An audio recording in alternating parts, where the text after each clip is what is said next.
ക്രൈസ്തവന്റെ വിശ്വാസധാര അനുസരിച്ച്, ബൈബിളിൻ്റെ പഠിപ്പിക്കൽ അനുസരിച്ച് ദൈവം എന്ന് പറഞ്ഞാൽ പിതാവ്, പുത്രൻ, പരിശുദ്ധാത്മാവ്.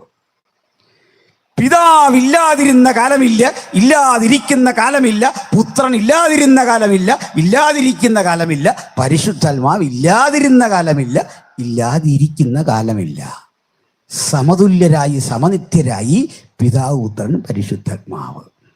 ഇതിൽ ജഡത്തിൽ വെളിപ്പെട്ടത് പിതാവല്ല, പരിശുദ്ധാത്മാവല്ല, പുത്രനാണ്.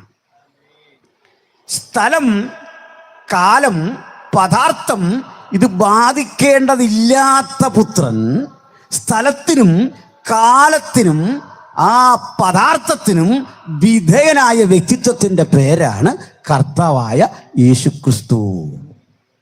ഇതാ സുവിശേഷം. എന്തിനാ ഇങ്ങനെ ആയെന്നറിയണ്ടേ? ചിലർ ചോദിക്കും, ദൈവം മനുഷ്യനാകുമോ? ഉത്തരം വളരെ സിമ്പിളാണ്. മറുപടി പറഞ്ഞുകൊള്ളണം. നമ്മുടെ ദൈവം സർവശക്തനായതുകൊണ്ട് അവന് മനുഷ്യനാകാൻ ഒരു പ്രയാസവും ഇല്ല. തിരിച്ചപാട്, മനുഷ്യന് സർവശക്തനാകാൻ പറ്റില്ല. സർവശക്തന് താഴേക്ക് ഇറങ്ങി വരാം, ഇൻഫിനിറ്റിന് ഫിനിറ്റായി താഴേക്ക് വരാം, ഒരു പ്രയാസവും ഇല്ല. ദൈവത്തിന് അമീബയാകാനും പറ്റും, താഴേക്ക് വരാൻ പറ്റും. ഇല്ലെങ്കിൽ ദൈവം സർവശക്തനല്ല, ദൈവത്തിന് താഴേക്ക് ഇറങ്ങാൻ സാധിക്കും. അങ്ങനെ ദൈവത്തോടുള്ള സമത്വം മുറുകെ പിടിക്കണമെന്ന് വിചാരിക്കാതെ വേഷത്തിൽ മനുഷ്യനായി വിളങ്ങി നമുക്ക് തുല്യനായി പരീക്ഷിക്കപ്പെടുവാൻ ഇഹലോകത്തിലേക്ക് വന്ന കർത്താവായ യേശുക്രിസ്തു എന്ന ദൈവപുത്രൻ്റെ മറ്റൊരു ഭാവമാണ് അവൻ്റെ തേജസ്കരിക്കപ്പെട്ട രൂപം. ആ രൂപമാണ് ഇനി നമ്മൾ കാണാനുള്ളത്. പ്രിയമുള്ളവരെ, ഇപ്പോൾ യേശു എന്ന ദൈവപുത്രനെ പറ്റി പറഞ്ഞു, അത്ഭുത ആലോചനക്കാരൻ, വീരനാം ദൈവം, നിത്യതയുടെ പിതാവ്, സമാധാന പ്രഭു. നമ്മൾ വെളിപ്പാടിലേക്ക് വരുമ്പോൾ രാജാതി രാജാവും കർത്താതി കർത്താവും. ഇത്ര മഹത്തര നാമമാണ്. ഇനി യേശുവിൻ്റെ അത്ഭുത പ്രവൃത്തികളിൽ കൂടി വന്നാൽ അതെല്ലാം ശ്രേഷ്ഠകരമാണ്, വളരെ മഹത്തരമാണ്. അതിനോരോന്നും വർണ്ണിക്കാൻ നമുക്ക് സന്തോഷമാണ്. കടലിൽ മീതെ യേശു നടന്നു. ചില പറയുന്നു ഇന്ത്യയിൽ വന്ന് യോഗ പഠിച്ചുകൊണ്ടാണ്. എനിക്കത് വിശ്വസിക്കാനും അതൊരു ബുദ്ധിമുട്ടുമില്ല. ഒരാളൊരു കല വന്ന് പഠിച്ചു, അതുപോലെ ചെയ്തു എന്ന് പറയുന്നത് തെറ്റ്. പക്ഷേ യോഗയുടെ ആചാര്യന്മാർ ഞാൻ ഒരുക്കുന്ന സ്ഥലത്തൊന്നും ഇങ്ങനെ നടന്ന് കാണിക്കണം, അത്രേ ഉള്ളൂ. ഞാൻ സജ്ജീകരിക്കാം. ലെവലെ ഗ്ലാസും വെച്ചിട്ടാണെങ്കിൽ ഇത്രയും വലിയ കഴിവ് യോഗയ്ക്കുണ്ടെങ്കിൽ നമ്മുടെ മുമ്പ് വെള്ളത്തിലൊന്ന് നടന്ന് കാണിച്ചാൽ മതി, പ്രശ്നം തീർന്നു. ഇന്ത്യയിലേക്കൊന്നും യേശു വന്നിട്ടില്ല. വചനം കൃത്യമായിട്ട് എഴുതിയിരിക്കുകയാണ്, അവൻ പാലസ്തീനിയ എന്നീ പുസ്തകം പറഞ്ഞാൽ പോയില്ല. അതാണ് വെറുതെ അത് ഇത് എഴുതുന്ന പുസ്തകം അല്ലിത്, പറഞ്ഞതാണല്ലേ. അപ്പോഴേ യേശു കർത്താവ് കടലിൻ മീതെ നടന്ന കാര്യം പറയുമ്പോൾ നമുക്കെന്തൊരാനന്ദമാണല്ലേ. കർത്താവ് 5 അപ്പം 5000 കൊടുത്തു, അതും ആവേശജനകമാണ്. യായിറോസിൻ്റെ മകളെ ഉയർപ്പിച്ചു, അതും സന്തോഷജനകം. പക്ഷെ ഞാനൊരു ചോദ്യം, ഒരിക്കൽ നടന്നു പോകുന്ന യാത്രയിൽ യേശുവിന് വിശന്നു. അത്തിയിലേക്ക് നോക്കി, അതിൽ ഫലമില്ല. അപ്പോൾ യേശു അത്തിയെ ശപിച്ചു, അത് ഉണങ്ങിപ്പോയി. ഇതാണ് നമ്മുടെ രവിചന്ദ്രൻ മാഷ് പറയുന്നത്, ഇത് ഫലമില്ലെന്ന് അറിഞ്ഞിട്ട് അതിലേക്ക് നോക്കി തന്നെ അബദ്ധമായി പോയില്ലെന്ന്. അദ്ദേഹം അങ്ങനെ കുറേ ബുദ്ധിപരമായി സംസാരിക്കുന്നുണ്ട്. അദ്ദേഹം മറ്റൊരു കാര്യം കൂടി പറഞ്ഞു, നമ്മുടെ പിതാവിനെ നമുക്കറിയാം, വല്യപ്പനെ അറിയാം, പരമാവധി അതിനപ്പുറത്തുള്ള ഒരാളെ കൂടെ അറിയാം. പക്ഷേ ഈ ബൈബിള് മുഴുവൻ വംശാവലി ഇത് തന്നെ തെറ്റാന്നുള്ളതിൻ്റെ ഏറ്റവും വലിയ തെളിവാണ്. നിങ്ങൾ ഇന്ന് ഇസ്രയേലിൽ ചെന്ന് നോക്കണം, ഓരോ ഗോത്രത്തിൻ്റെ അവകാശഭൂമി മാറ്റിയിട്ടിട്ടുണ്ട്. ആ ചിത്രം അവിടെ ഇങ്ങനെ കമ്പിക്ക് വെൽഡ് ചെയ്ത് വെച്ചിട്ടുണ്ട്. സിംഹത്തിൻ്റെ പടം വെച്ച ഭാഗം ഭയങ്കര വലിപ്പത്തിൽ. എന്തിനാണ് ഈ സിംഹത്തിൻ്റെ ചിത്രം കമ്പിക്ക് വെൽഡ് ചെയ്ത് അവിടെ സ്ഥാപിച്ചതെന്ന് ചോദിച്ചാൽ, അത് യഹൂദാ ഗോത്രത്തിൻ്റെ അവകാശഭൂമിയാണ്. അത് ഗർജിക്കുന്ന സിംഹം അവിടെ ഉണ്ട്. ചെന്നായ ഉണ്ടാക്കി വെച്ചിട്ടുണ്ട് അവിടെ, ബെന്യാമീൻ ഗോത്രക്കാരനാണ്. എനിവേ തിരിച്ചില്ലെന്ന യഹൂദൻ അവിടെ സ്ഥലം വേണമെന്ന് പറഞ്ഞാൽ ഒറ്റ വഴിയുള്ളൂ, വംശാവലി കാണിക്കണം, എന്നിട്ടത് പ്രൂവ് ചെയ്യണം. യഹൂദൻ്റെ രീതി തലമുറയായി നമ്മൾ ആധാരം സൂക്ഷിക്കുന്ന പോലെ ഇങ്ങനെ വംശാവലി എഴുതി സൂക്ഷിക്കും. അതെ, ഈ മുളംകുറ്റിക്കുള്ളിലൊക്കെ അത് എഴുതി സൂക്ഷിച്ച് അടച്ചു വെച്ച് തലമുറയ്ക്ക് കൈമാറും. ആധാരവും വംശാവലിയിൽ ഇങ്ങനെ എഴുതി കൈമാറുന്ന വ്യവസ്ഥ തന്നെ ഉണ്ട്. അത് പോയിട്ട് ഇസ്രയേലിലെ ചരിത്രം പഠിച്ചാൽ മനസ്സിലായില്ലേ?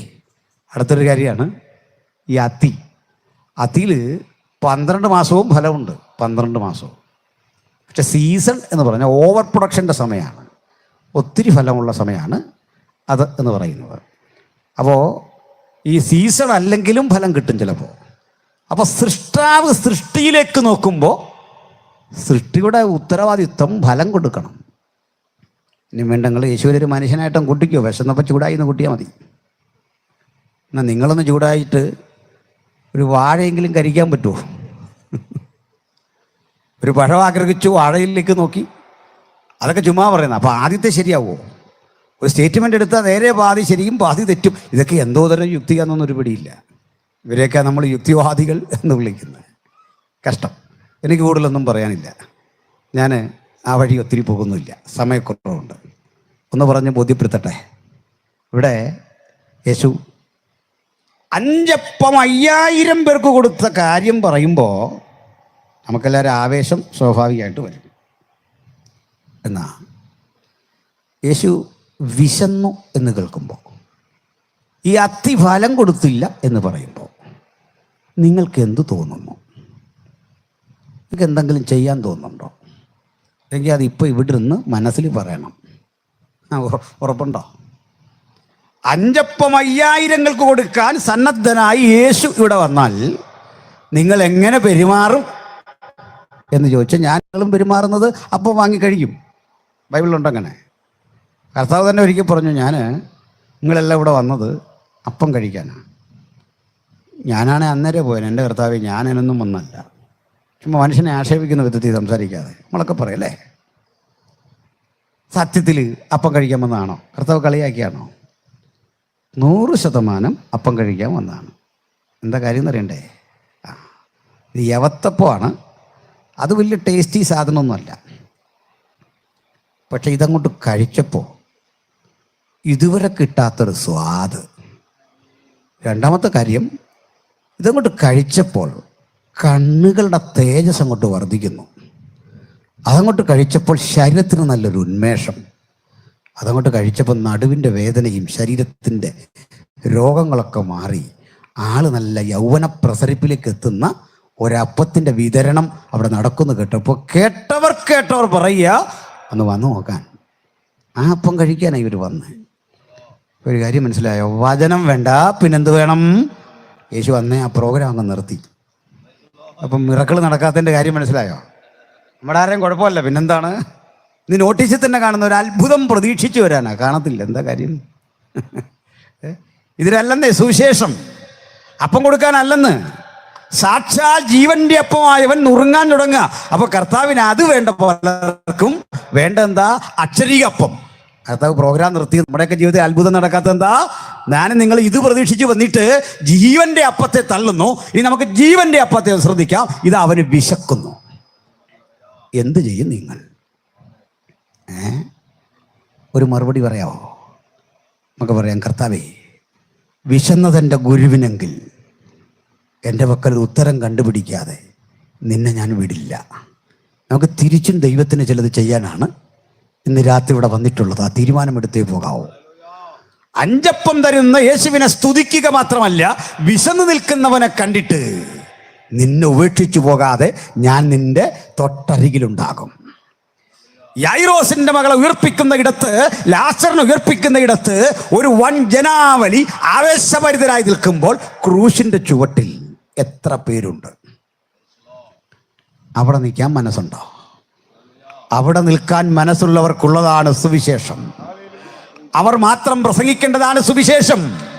അവരുടെ മാത്രം ജോലിയാണ് സുവിശേഷം. അവിടെ നിൽക്കാനുള്ള ആത്മസമർപ്പണമാണ് സുവിശേഷം. കഷ്ടതയുടെ തീച്ചുളയിൽ ഉരുകുമ്പോൾ ഭക്തൻ പറയണം, ഞാൻ ഇവിടം വിട്ടു പോവില്ല, നിന്നെ വിട്ടു പോവില്ല, നിന്റെ സന്നിധി വിട്ടു പോവില്ല. നിന്റെ സന്നിധിയിൽ ഉരുകി ഉരുകി ഉരുകി നിൽക്കും. നിന്റെ സന്നിധിയിൽ. അതാണ് ക്രൂശ്. എന്നെ അനുഗമിക്കാൻ ഇഷ്ടപ്പെടുന്നവൻ ഈ ക്രൂശ് എടുത്തുകൊണ്ട് എൻ്റെ പിന്നാലെ വരണം. ആ ഒരു ആംഗിളിലാണ് ഞാൻ ഇന്ന് ഈ വചനത്തിലേക്ക് വന്നത്. പ്രവാചകൻ സമ്പദ് സമൃദ്ധിയുടെ ഒരു സ്ഥലത്താണ്. അദ്ദേഹം നാം ഇന്ന് ഇറാഖ് എന്ന് വിളിക്കുന്ന ബാബിലോണിലാണ്. എല്ലാ സുഖസൗകര്യങ്ങളുമുള്ള ഒരു രാജാവ്, ഒരു രാജസേവകൻ. അദ്ദേഹത്തിന് ഏറ്റവും വിശേഷ വിഭവങ്ങളുണ്ട്. ധാരാളം പരിചാരകന്മാർ അരികിലുണ്ട്. ഇവര് ഒക്കെ ഉള്ള സ്ഥലത്ത് വെച്ച് ദാനിയേൽ ചിന്തിച്ചു, എൻ്റെ ജനത്തിനു വേണ്ടി ഞാനൊന്ന് കരഞ്ഞു പ്രാർത്ഥിക്കാൻ പോകുകയാണ്. സാധുഭോജനം ഒഴിവാക്കി 21 ദിവസം, അതായത് 3 ആഴ്ച ദാനിയേൽ ഉപവസിച്ചു. ഉപവാസം നമ്മുടെ ഒന്നും കൂട്ടല്ല. നമ്മളൊരു ഫ്ലക്സൊക്കെ അടിച്ച് 21 ദിവസം 21 മല്ലന്മാരെയും അനാക്യ മല്ലന്മാരെയും എല്ലാം കൂടി ഇറക്കി വലിയൊരു പരിപാടിയാണ്. 21 ദിവസം ഉപവസിച്ചു. എൻ്റെ മുഖകാന്തി വറ്റിപ്പോയി. നമ്മളൊക്കെ ഉപവസിച്ച് കഴിഞ്ഞാൽ ഒരു നേരം ഭക്ഷണം കഴിക്കുന്നത് തെറ്റൊന്നുമല്ല. കാരണം ഇപ്പോൾ ഷുഗറൊക്കെ ഉള്ള മനുഷ്യരാണല്ലോ. ചില 21 ദിവസമൊക്കെ ഉപവസിച്ച് കഴിഞ്ഞാൽ ഒരു നേരം കഴിച്ചുകൊണ്ടാണ് ഈ ഫാസ്റ്റിങ് കഴിയുമ്പോൾ ആളങ്ങ് തിളങ്ങുകയാണ്. കാരണം ഈ ഒരു നേരം എന്ന് പറഞ്ഞാൽ 2-3 നേരമാണ്. 2-3 നേരം സ്വരുക്കൂട്ടി വെച്ചൊരു പിടിയാണ് ഇയാൾ. ശരീരമൊക്കെ നല്ല മല്ലനായിട്ട് ഇനി ഒരു മുമ്പേ പറഞ്ഞല്ലേ ദാനിയേൽ 21 ഡേയ്സ് ഫാസ്റ്റിങ് കഴിഞ്ഞപ്പോൾ മുഖകാന്തി വറ്റിപ്പോയി, ശരീരം ക്ഷയിച്ചു, കണ്ണുകൾ കുഴിഞ്ഞു. അങ്ങനെ ഞാൻ ടൈഗ്രീസ് മഹാനദിയുടെ തീരത്തിരിക്കുന്നു. Malayalam Bible Hiddekel. ടൈഗ്രീസ് നദിയുടെ തീരത്തിരിക്കവേ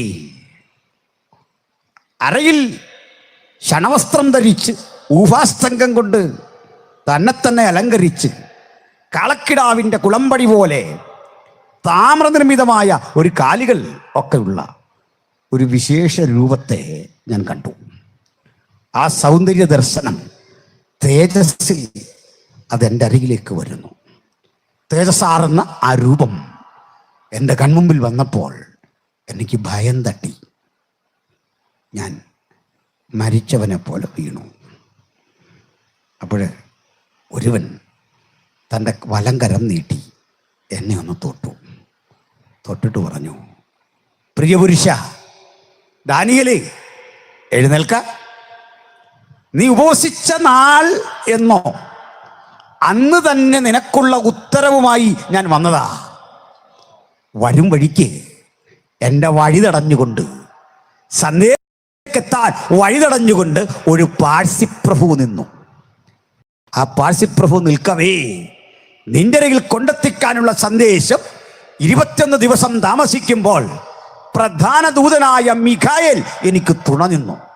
ദൈവത്തിൻ്റെ ദൂതസഞ്ചയത്തിൻ്റെ ഒരു സംവിധാനം ഓർത്തുകൊള്ളണം പ്രിയപ്പെട്ടവരെ. ദൈവത്തിൻ്റെ ദൂതൻ നമ്മൾ വായിച്ചിട്ടുണ്ട്, കർത്താവ് താൻ ഗംഭീരനാദം, പ്രധാന ദൂതന്റെ ശബ്ദം, ദൈവത്തിൻ്റെ കാഹളം. എന്തിനാണെന്ന് അറിയണ്ടേ? നമ്മൾ ഇവിടുന്ന് ഉയർക്കാൻ. ഇത് 3 കൊണ്ടാണ് വരുന്നത്. എന്താണെന്നറിയണ്ടേ? കർത്താവ് താൻ ഗംഭീരനാദം, പ്രധാന ദൂതന്റെ ശബ്ദം, ദൈവത്തിൻ്റെ കാഹളം. ഒന്ന് മനസ്സിലാക്കാൻ ഞാനിതൊരു ചരിത്ര വസ്തു പറഞ്ഞ് ബോധ്യപ്പെടുത്താം.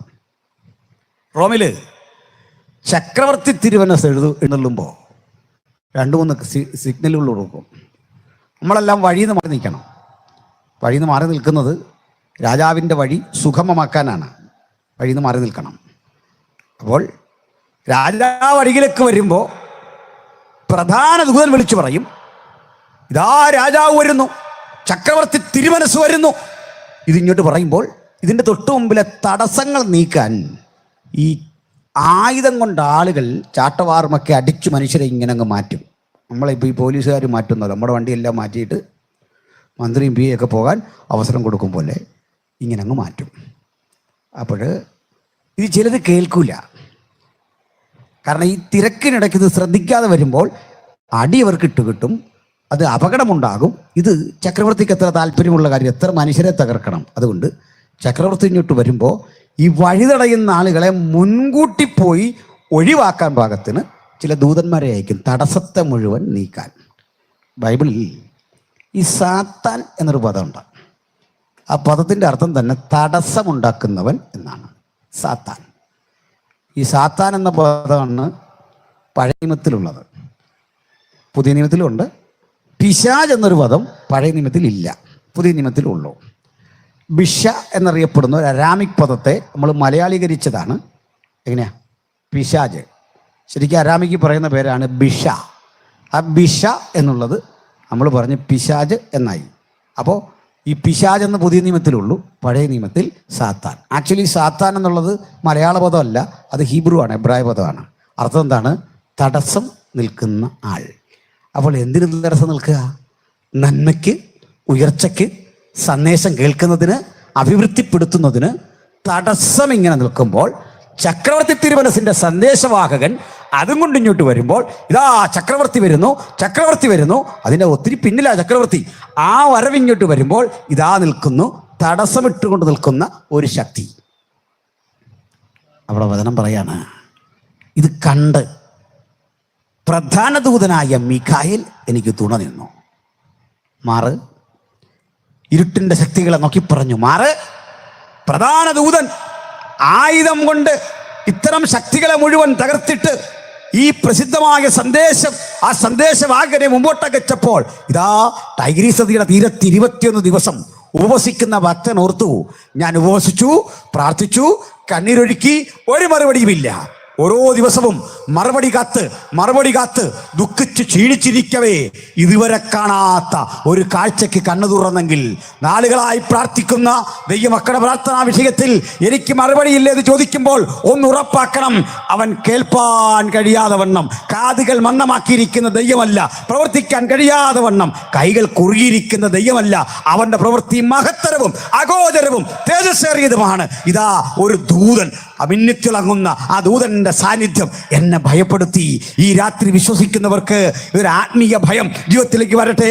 ദൈവദൂതന്റെ ആ സാന്നിധ്യം അടിമൂടി മാറ്റിമറിച്ചുകൊണ്ട് ഭക്തനെ ഒരു പുതിയ ആനന്ദ നിർഭരമായ അവസ്ഥാവിശേഷത്തിലേക്ക് മാറ്റിയെങ്കിൽ ആർക്കാവശ്യമുണ്ട് ഈ ദൈവ സാന്നിധ്യം? അകത്തും പുറത്തും ഇരുന്ന് ദൈവദിനം കേൾക്കുന്നവരെ, ഇതാ ദൈവ സാന്നിധ്യം നമ്മുടെ മധ്യത്തിൽ ദൈവപ്രവൃത്തിയായി, രോഗശാന്തിയായി, ദൈവിക സാന്നിധ്യമായി വ്യാപരിച്ചു കൊണ്ടിരിക്കുന്നു. ആ പുത്തൻ ഉണർവിന്റെ സുഖകരമായ കാലാവസ്ഥയിലൂടെ നമുക്ക് നമ്മുടെ ക്രിസ്ത്യ ജീവിതത്തെ കൂടുതൽ കരുത്തുറ്റതാക്കി മാറ്റാം. ഇതാ ഈ ദൂതൻ വന്നിട്ട് പറയാണ്, അല്ലയോ ദാനിയേലേ, ഞാൻ നിന്നെ ശക്തനാക്കി, ഞാൻ നിന്നെ കരുത്തനാക്കി, നീ ഭാരപ്പെടുകയൊന്നും വേണ്ട. അടുത്ത ഘട്ടം ഈ മുഖകാന്തി തിരിച്ചു വന്നു, ഈ തേജസ്സും ചൈതന്യവും തിരിച്ചു വന്നു. നമ്മളെ ചിലപ്പോഴൊക്കെ സാത്താൻ തകർക്കാൻ അവസരങ്ങൾ ഉണ്ടാകുമ്പോൾ തല വെച്ച് കൊടുത്താൽ തോറ്റുപോകും. തോൽവിയെ കുടഞ്ഞു കളയാൻ കഴിയത്തക്ക വിധം നമ്മുടെ ദൈവം ശക്തനാണ്. ശക്തനായവൻ നമ്മുടെ അരികിലുണ്ട് സഹോദര. ജയാളിയായവൻ കൂടെയുണ്ട് സഹോദര. നമുക്ക് തോറ്റുകൊടുക്കാൻ നിർവാഹമില്ല, ക്ഷീണിച്ചിരിക്കാൻ നിർവാഹമില്ല. കരുതരാകണം, ശക്തിപ്പെടണം. ഞാനിത് വായിച്ചത് മറ്റൊരു വിഷയം കൂടെ ചേർത്ത് പറയണം. ദാനിയേൽ പ്രവചനം 10-ാം അധ്യായം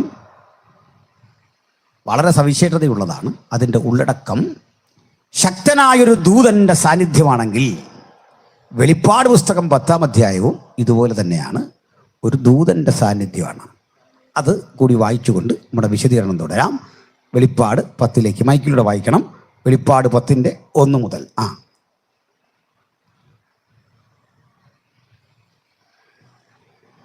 ബലവാനായ മറ്റൊരു ദൂതൻ സ്വർഗത്തിൽ നിന്നിറങ്ങുന്നത് ഞാൻ കണ്ടു. ബലവാനായ മറ്റൊരു ദൂതൻ സ്വർഗത്തിൽ നിന്നിറങ്ങുന്നത് കണ്ടു. നിങ്ങൾ കേട്ടോണം, ദാനിയേൽ 10-ഉം വെളിപ്പാട് 10-ഉം ഒരുപോലെയാണ്. ഏതാണ്ട് സമാനമായ സംഭവമാണ്. ചില വ്യത്യാസങ്ങളുണ്ട്. അതിൻ്റെ പ്രവർത്തന രീതിയിൽ വ്യത്യാസമുണ്ടെങ്കിൽ അവിടെയും കാണാം ശക്തനായ കരുത്തനായ ഒരു ദൂതനെ കാണാം. ഇവിടെയും കാണാം ബലവാനായ ഒരു ദൂതൻ സ്വർഗത്തിൽ നിന്നിറങ്ങുന്നത് ഞാൻ കണ്ടു. അവൻ മേഘമെടുത്തും തലയിൽ ആകാശവില്ല് ധരിച്ചും മുഖം സൂര്യനെ പോലെയും കാൽ തീത്തൂട് പോലെയുമുള്ളവൻ. അവൻ ആകാശവില്ല് ധരിച്ചു, മേഘമുടുത്തു, കാൽ തീത്തൂണ് പോലെയുള്ളവൻ. ചുട്ടുപഴുത്ത തീത്തൂണ് പോലെ വിരാജിക്കുന്ന കാലോട് കൂടിയ ഗാംഭീര്യമുള്ള ഒരു ദൂതൻ സ്വർഗത്തിൽ നിന്നിറങ്ങുന്നത് ഭക്തൻ ആത്മാവിൽ കണ്ടു. ഈ കാഴ്ചക്കൊരു പ്രത്യേകത ഉണ്ടായിരുന്നു. ഇത് കാണുമ്പോൾ ഭക്തൻ കിടക്കുന്നത് ഇന്ന് നമ്മൾ തുർക്കി എന്ന് വിളിക്കുന്ന, ടർക്കി എന്നൊക്കെ വിളിക്കുന്ന രാജ്യത്തിലാണ്. അവിടെ ക്രിമിനലുകളെ കൊണ്ട് തള്ളുന്ന ഒരു വലിയ ദ്വീപുണ്ട്. കടലിന്റെ നടുക്കുള്ള ആ ദ്വീപിലേക്ക് കൊടും കുറ്റവാളികളെ കൊണ്ട് തള്ളും. ഏറ്റവും മോശപ്പെട്ട മനുഷ്യരെ, കൊടും ക്രിമിനലുകളെ തള്ളുന്ന ആ സ്ഥലത്തേക്ക് 90-95 വയസ്സ് പ്രായമുള്ള ദൈവപുരുഷനായ യോഹന്നാനെയും കൊണ്ട് തള്ളി. നോക്കണം, ദുഷ്ടന്മാരും വഞ്ചകന്മാരും ഏറ്റുമുട്ടുന്നവരും ഒക്കെയായ ആളുകളുടെ നടുവിലേക്ക് പ്രാർത്ഥിക്കുന്നൊരു ദൈവഭക്തനെയും കൊണ്ട് തള്ളി. വേറൊരു പ്രത്യേകതയുണ്ട്. ഇടയ്ക്കിടയ്ക്കൊക്കെ ഈ ബോട്ടിൽ ആളുകൾ വന്ന് ഒരു കെട്ട് ഭക്ഷണം പൊതിയാക്കി മാറ്റി ഇങ്ങനെ അവർക്കിടയിലേക്ക് ഇങ്ങനെ വാരി വാരിയിടും. ഇത് ആർക്ക് കിട്ടുന്നില്ലെന്ന് പറയാൻ വയ്യ, അവരടികൂടും. കാരണം ഭക്ഷണത്തിന് വേണ്ടി ഇങ്ങനെ ആർത്തി പിടിച്ച് കിടക്കുകയാണ്. വല്ലപ്പോഴും അത് കിട്ടുന്നത്. അതിനടികൂടുന്ന മനുഷ്യര്, തെറി വിളിക്കുന്ന മനുഷ്യര്, വല്ലാത്ത ഇത്തരം ചിന്താഗതികളുടെ നടുവിൽ ഭക്തനെയും കൊണ്ടിട്ടു. അങ്ങനെ ഒരു അന്തരീക്ഷത്തിൽ നിങ്ങളുടെ അവസ്ഥ എന്താകും ചിന്തിച്ചിട്ടുണ്ടോ? നമ്മുടെ അവസ്ഥ എന്താകും എന്ന് ചിന്തിച്ചിട്ടുണ്ടോ? ഇത്തരമൊരു പരിസ്ഥിതിയിൽ നിങ്ങൾ എന്തായി തീരുമെന്ന് ചിന്തിച്ചിട്ടുണ്ടോ പ്രിയപ്പെട്ടവരെ? ചുറ്റും കിടക്കുന്നത് പരിഹസിക്കുന്ന, ഒറ്റപ്പെടുത്തുന്ന, ഉപദ്രവിക്കുന്ന, വേദനിപ്പിക്കുന്ന ശബ്ദങ്ങളാണെങ്കിൽ അതിനകത്ത് പരാജയപ്പെട്ട് കിടക്കാൻ ഭക്തനെയും അങ്ങനെ ആക്കി തീർക്കാമെന്ന ചിന്തയിൽ വലിച്ചെറിഞ്ഞെങ്കിലും ഭക്തനായ യോഹന്നാൻ പറയുക, എൻ്റെ ചുറ്റും തമ്മിലടിച്ച് മരിച്ചവനെ കാണാം, അവൻ്റെ ശരീരം കാക്ക കൊത്തി പറിക്കുന്നത് കാണാം, എൻ്റെ അപ്പുറത്ത് ഭക്ഷണത്തിന് വേണ്ടി കലഹിക്കുന്നവനെ, ചീത്ത പുലമ്പുന്നവനെ, മന്ത്രവാദം ചെയ്യുന്നവനെ, തിന്മ പ്രവർത്തിക്കുന്നവനെ കാണാം. പക്ഷേ അതിൻ്റെ നടുവിൽ പറയുക, കർത്തൃദിവസത്തിൽ ഞാൻ ആത്മവിവശനായി. ആത്മനിറവിൻ്റെ പ്രാർത്ഥനയോടെ ദൈവകൃപ ആസ്വദിച്ച ആ ഭക്തൻ ഒരു പുത്തൻ അനുഭവത്തോടെ നിലകൊള്ളുമ്പോൾ പല കാഴ്ചകളുടെ ഒരു വലിയ പരമ്പരയാ. ആ പരമ്പരക്കിടയ്ക്ക് പറയുക, ഞാൻ ശക്തനായൊരു ദൂതൻ സ്വർഗത്തിൽ നിന്ന് ഇറങ്ങുന്നത് കണ്ടു. ചിലതരം കാഴ്ചകൾ കാണാൻ നിങ്ങൾ എടുത്തു നിൽക്കുന്ന സ്ഥലം ഒരു ഘടകമല്ല, നിങ്ങൾ എത്തി നിൽക്കുന്ന ഇടം ഒരു ഘടകമല്ല, അതിനൊരു തടസ്സമല്ല. നിങ്ങൾ കടന്നു പോകുന്ന വേദന ചിലതരം മഹത്തരമായ കാഴ്ചകൾ കാണാൻ ഒരു കാരണമായി തീർക്കാൻ ദൈവത്തിൻ്റെ സാന്നിധ്യം നമ്മുടെ മധ്യത്തിലുണ്ട്. അതുകൊണ്ട് ഈ സാന്നിധ്യത്തെ നമുക്ക് കണ്ടുകൊണ്ടേയിരിക്കാം. ഹല്ലേലൂയ. ഈ മോണിറ്റർ തീരെയില്ല. പ്രിയപ്പെട്ടവരെ, അതിശക്തമായ ആ ദൈവ സാന്നിധ്യത്തിൻ്റെ നടുവില്, അതിൻ്റെ നിറവില് ആ ദൂതൻ ഇറങ്ങുന്ന കാഴ്ച കണ്ടു. ആ ദൂതൻ എന്തൊക്കെ ചെയ്തു വായിക്കാം, ബാക്കി വായിക്കാം. അവന്റെ കയ്യിൽ തുറന്ന ഒരു പുസ്തകമുണ്ടായിരുന്നു. അവൻ വലങ്കാൽ സമുദ്രത്തിന്മേലും ഇടങ്കാൽ ഭൂമിമേലും വെച്ചു. ഈ ദൂതൻ ഒരു കാൽ കടലിലും ഒരു കാൽ കരയിലും വെച്ചു. അപ്പൊ ആചാരബാഹുവായ ആ വ്യക്തിത്വത്തെ നിങ്ങൾക്കൊന്ന് ചിന്തിക്കാം. ആ രൂപം എങ്ങനെ ഉണ്ടാവും? പിന്നെ സിംഹം അലറും പോലെ അത്യുച്ചത്തിൽ ആർത്തു. ആ സിംഹം അലറും പോലെ ആ ദൂതൻ അത്യുച്ചനാദത്തിൽ ഒന്ന് ആർത്തു. ആർത്തപ്പോൾ 7 ഇടിയും നാദം മുഴക്കി. 7 ഇടിയും നാദം മുഴക്കി. 7 ഇടിവെട്ട ആകാശത്തുണ്ടായി. ആദ്യം ഒരു നാദം നിങ്ങൾ കേട്ടു, 7 ഇടിയും നാദം മുഴക്കി. അപ്പോൾ ഞാൻ എഴുതുവാൻ ഭാവിച്ചു. വായിച്ചേ. 7 ഇടി നാദം മുഴക്കിയപ്പോൾ ഞാൻ എഴുതുവാൻ ഭാവിച്ചു. എന്നാൽ 7 ഇടി മുഴക്കിയത് എഴുതാതെ മുദ്രയിടുക എന്ന് സ്വർഗത്തിൽ നിന്നൊരു ശബ്ദം കേട്ടു. അപ്പോഴേ കർത്താവ് പറഞ്ഞു, അതിപ്പോൾ എഴുതണ്ട, ഇടി അവിടെ കിടക്കട്ടെ, അത് ബ്രാക്കറ്റിൽ കിടക്കട്ടെ, വേറൊരു കാഴ്ച കാട്ടിത്തരാം. വായിച്ചു. സമുദ്രത്തിന്മേലും ഭൂമിമേലും നിൽക്കുന്നവനായി ഞാൻ കണ്ട ദൂതൻ വലങ്കൈ ആകാശത്തേക്ക് ഉയർത്തി, ഇനി കാലമുണ്ടാകുകയില്ല, 7ാമത്തെ ദൂതൻ കാഹളമൂതുവാനിരിക്കുന്ന നാദത്തിന്റെ കാലത്ത് ദൈവത്തിന്റെ മർമ്മം അവൻ തന്റെ ദാസന്മാരായ പ്രവാചകന്മാർക്ക് അറിയിച്ചു കൊടുത്തതുപോലെ നിവൃത്തിയാകുമെന്ന് ആകാശവും അതിലുള്ള ഭൂമിയും അതിലുള്ളതും സമുദ്രവും അതിലുള്ളതും സൃഷ്ടിച്ചവനായി എന്നേക്കും ജീവിച്ചിരിക്കുന്നവരെ ചൊല്ലി സത്യം ചെയ്തു. അത്രേ ഉള്ളൂ.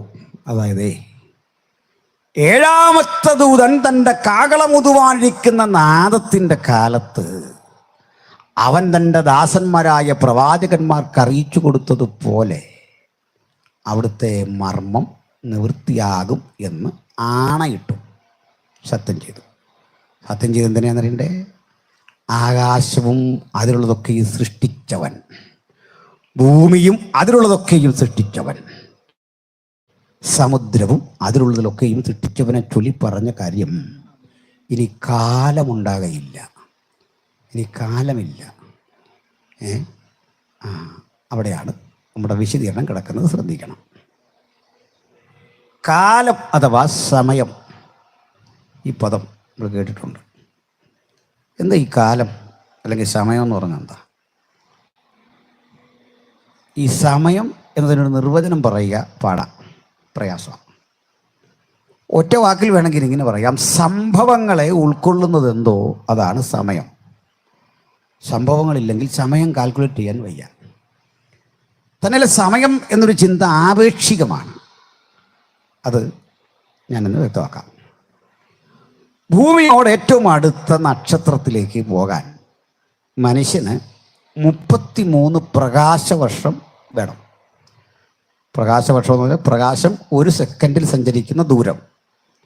അങ്ങനെ 33 പ്രകാശവർഷം അകലെയാണ് തൊട്ടടുത്ത നക്ഷത്രം. സൂര്യൻ്റെ ഒത്തിരി അകലെ കേട്ടോ. 33 പ്രകാശവർഷം വേഗത. ഈ വേഗതയിൽ നമ്മൾ 33 പ്രകാശവർഷം വേഗതയിൽ നമ്മൾ അവിടേക്ക് പോയി എന്ന് ചിന്തിക്കുക.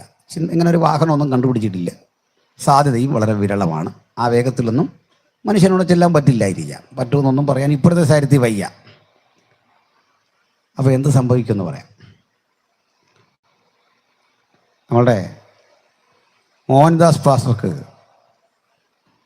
15 വയസ്സുള്ള ഒരു മോനുണ്ട് എന്നരിക്കുക, അല്ലൊരു മോള്. പാസ്റ്റർ തീരുമാനിച്ചു ആ നക്ഷത്രം വരെ ഒന്ന് പോയിട്ട് വരാം പ്രകാശവേഗത്തിൽ. ഇവിടുന്ന് ഒരൊറ്റ പോക്ക് പോയി. ഒരു പ്രകാശവർഷം ഭൂമിയിൽ ഒരു വർഷമായിട്ട് താരതമ്യപ്പെടുത്തുമ്പോൾ പോകാൻ അദ്ദേഹത്തിന് വേണ്ടത് 33 വർഷം, തിരിച്ചു വരാൻ 33 വർഷം.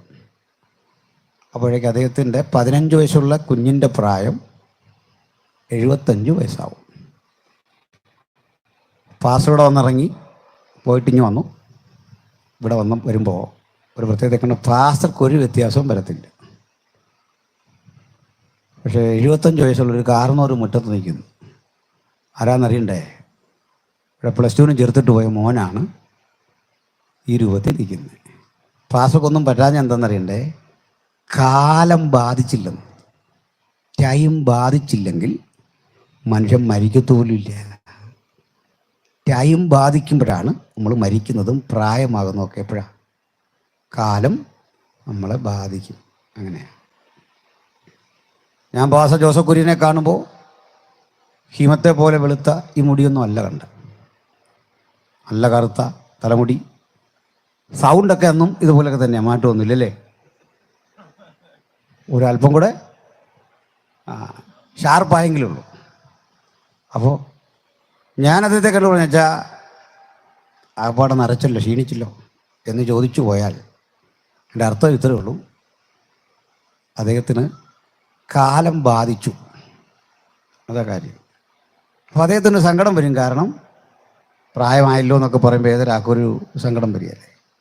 ആ സങ്കടം മാറാനൊരു വിദ്യയുണ്ട്. നമ്മളോട് ചോദിച്ച ആളെ കൂടെ ഒന്ന് തിരിഞ്ഞു നോക്കിയാൽ മതി. ഞാൻ പറയാം, വെച്ചാൽ പ്രായം ബാധിച്ചില്ലെങ്കിൽ എന്നെ ഒന്ന് നോക്കിയാൽ മതി, അദ്ദേഹത്തിൻ്റെ അഭാരം അങ്ങ് മാറും. കാരണം എന്താ? നമ്മളെയും പ്രായം ബാധിച്ചു. ശരിയല്ലേ? എന്നാലേ ഇങ്ങനെ പ്രായം ബാധിക്കാത്ത ആളാണ് ദൈവം. പ്രായം ബാധിക്കുമെങ്കിൽ ദൈവം എത്ര പ്രായമുള്ള ആളായനെ പ്രായം ബാധിക്കുമോ? ദൈവത്തിന് പ്രായം ബാധിക്കില്ല. ദൈവത്തെ സ്ഥലം ബാധിക്കില്ല. സ്ഥലം തിരുവനന്തപുരത്ത് നിന്നാലും തൃക്കൊടിത്താനത്ത് നിന്നാലും അങ്ങ് ഡാളസിൽ നിന്നാലും ദൈവത്തിന് മാറ്റമുണ്ടോ? ഇല്ല. നമ്മളതിന് പോകുന്നതിനനുസരിച്ച് ഈ ശൈലിയും രീതിയൊക്കെ മാറിക്കൊണ്ടിരിക്കും. അങ്ങനെയാണ്. സ്ഥലം ബാധിക്കും നമ്മളെ. സ്ഥലം ബാധിക്കും, സമയം ബാധിക്കും, നമ്മളെ പിന്നെ ഒന്നും കൂടെ ബാധിക്കും. എന്താണെന്ന് അറിയണ്ടേ? മാറ്റർ അഥവാ പദാർത്ഥം. എന്താ പദാർത്ഥം എന്ന് പറഞ്ഞപ്പോൾ സൂര്യൻ്റെ കിരണം അടിക്കുക, അതൊരു മാറ്റർ. അല്ലെങ്കിൽ അതിൻ്റെ ആ എഫക്റ്റ്. നിരന്തരം ഒരു ജോലി ചെയ്യുക, അത് നമ്മളെ ക്ഷീണിപ്പിക്കും. നമ്മൾ കഴിക്കുന്ന ഭക്ഷണം, മാറ്റർ, ഇത് ബാധിക്കും നമ്മളെ. ദൈവത്തെ ഇതുമെല്ലാം ബാധിക്കുമോ? ഇല്ല. അപ്പം ദൈവത്തിന് സ്ഥലം, കാലം, അതുപോലെ പദാർത്ഥം, ഇത് മൂന്നും ബാധിക്കില്ല. അതുകൊണ്ട് നമ്മൾ ഈ ആൾ ദൈവങ്ങളെയൊക്കെ ദൈവമായിട്ട് അംഗീകരിക്കാത്തതിൻ്റെ കാര്യം എന്താ?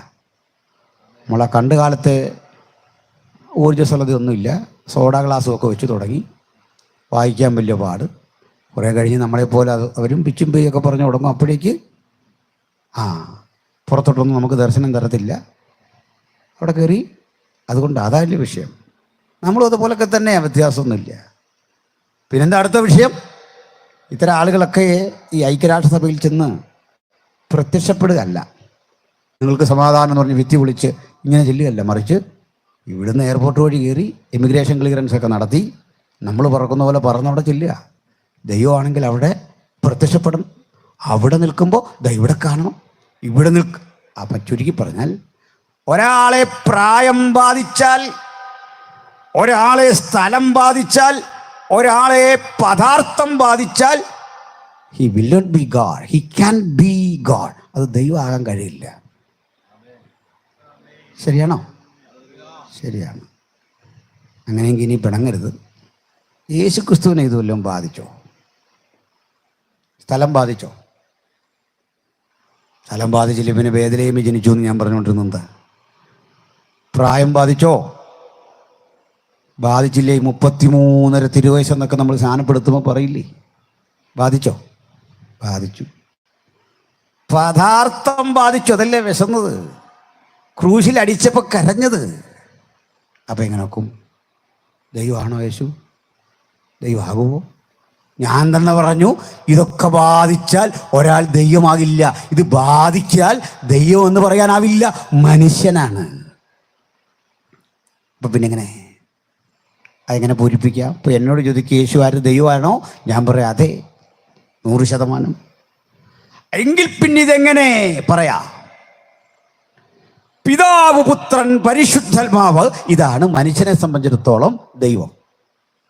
ക്രൈസ്തവന്റെ വിശ്വാസധാര അനുസരിച്ച്, ബൈബിളിൻ്റെ പഠിപ്പിക്കൽ അനുസരിച്ച് ദൈവം എന്ന് പറഞ്ഞാൽ പിതാവ്, പുത്രൻ, പരിശുദ്ധാത്മാവ്. പിതാവില്ലാതിരുന്ന കാലമില്ല, ഇല്ലാതിരിക്കുന്ന കാലമില്ല. പുത്രൻ ഇല്ലാതിരുന്ന കാലമില്ല, ഇല്ലാതിരിക്കുന്ന കാലമില്ല. പരിശുദ്ധാത്മാവ് ഇല്ലാതിരുന്ന കാലമില്ല, ഇല്ലാതിരിക്കുന്ന കാലമില്ല. സമതുല്യരായി, സമനിത്യരായി പിതാവ്, പുത്രൻ, പരിശുദ്ധാത്മാവ്. ഇതിൽ ജഡത്തിൽ വെളിപ്പെട്ടത് പിതാവല്ല, പരിശുദ്ധാത്മാവല്ല, പുത്രനാണ്. സ്ഥലം, കാലം, പദാർത്ഥം ഇത് ബാധിക്കേണ്ടതില്ലാത്ത പുത്രൻ സ്ഥലത്തിനും കാലത്തിനും ആ പദാർത്ഥത്തിനും വിധേയനായ വ്യക്തിത്വത്തിൻ്റെ പേരാണ് കർത്താവായ യേശുക്രിസ്തു. ഇതാ സുവിശേഷം. എന്തിനാ ഇങ്ങനെ ആയെന്നറിയണ്ടേ? ചിലർ ചോദിക്കും, ദൈവം മനുഷ്യനാകുമോ? ഉത്തരം വളരെ സിമ്പിളാണ്, മറുപടി പറഞ്ഞുകൊള്ളണം. നമ്മുടെ ദൈവം സർവശക്തനായതുകൊണ്ട് അവന് മനുഷ്യനാകാൻ ഒരു പ്രയാസവും ഇല്ല. തിരിച്ചപാട്, മനുഷ്യന് സർവശക്തനാകാൻ പറ്റില്ല, സർവശക്തന് താഴേക്ക് ഇറങ്ങി വരാം, ഇൻഫിനിറ്റിന് ഫിനിറ്റായി താഴേക്ക് വരാം, ഒരു പ്രയാസവും ഇല്ല. ദൈവത്തിന് അമീബയാകാനും പറ്റും, താഴേക്ക് വരാൻ പറ്റും. ഇല്ലെങ്കിൽ ദൈവം സർവശക്തനല്ല, ദൈവത്തിന് താഴേക്ക് ഇറങ്ങാൻ സാധിക്കും.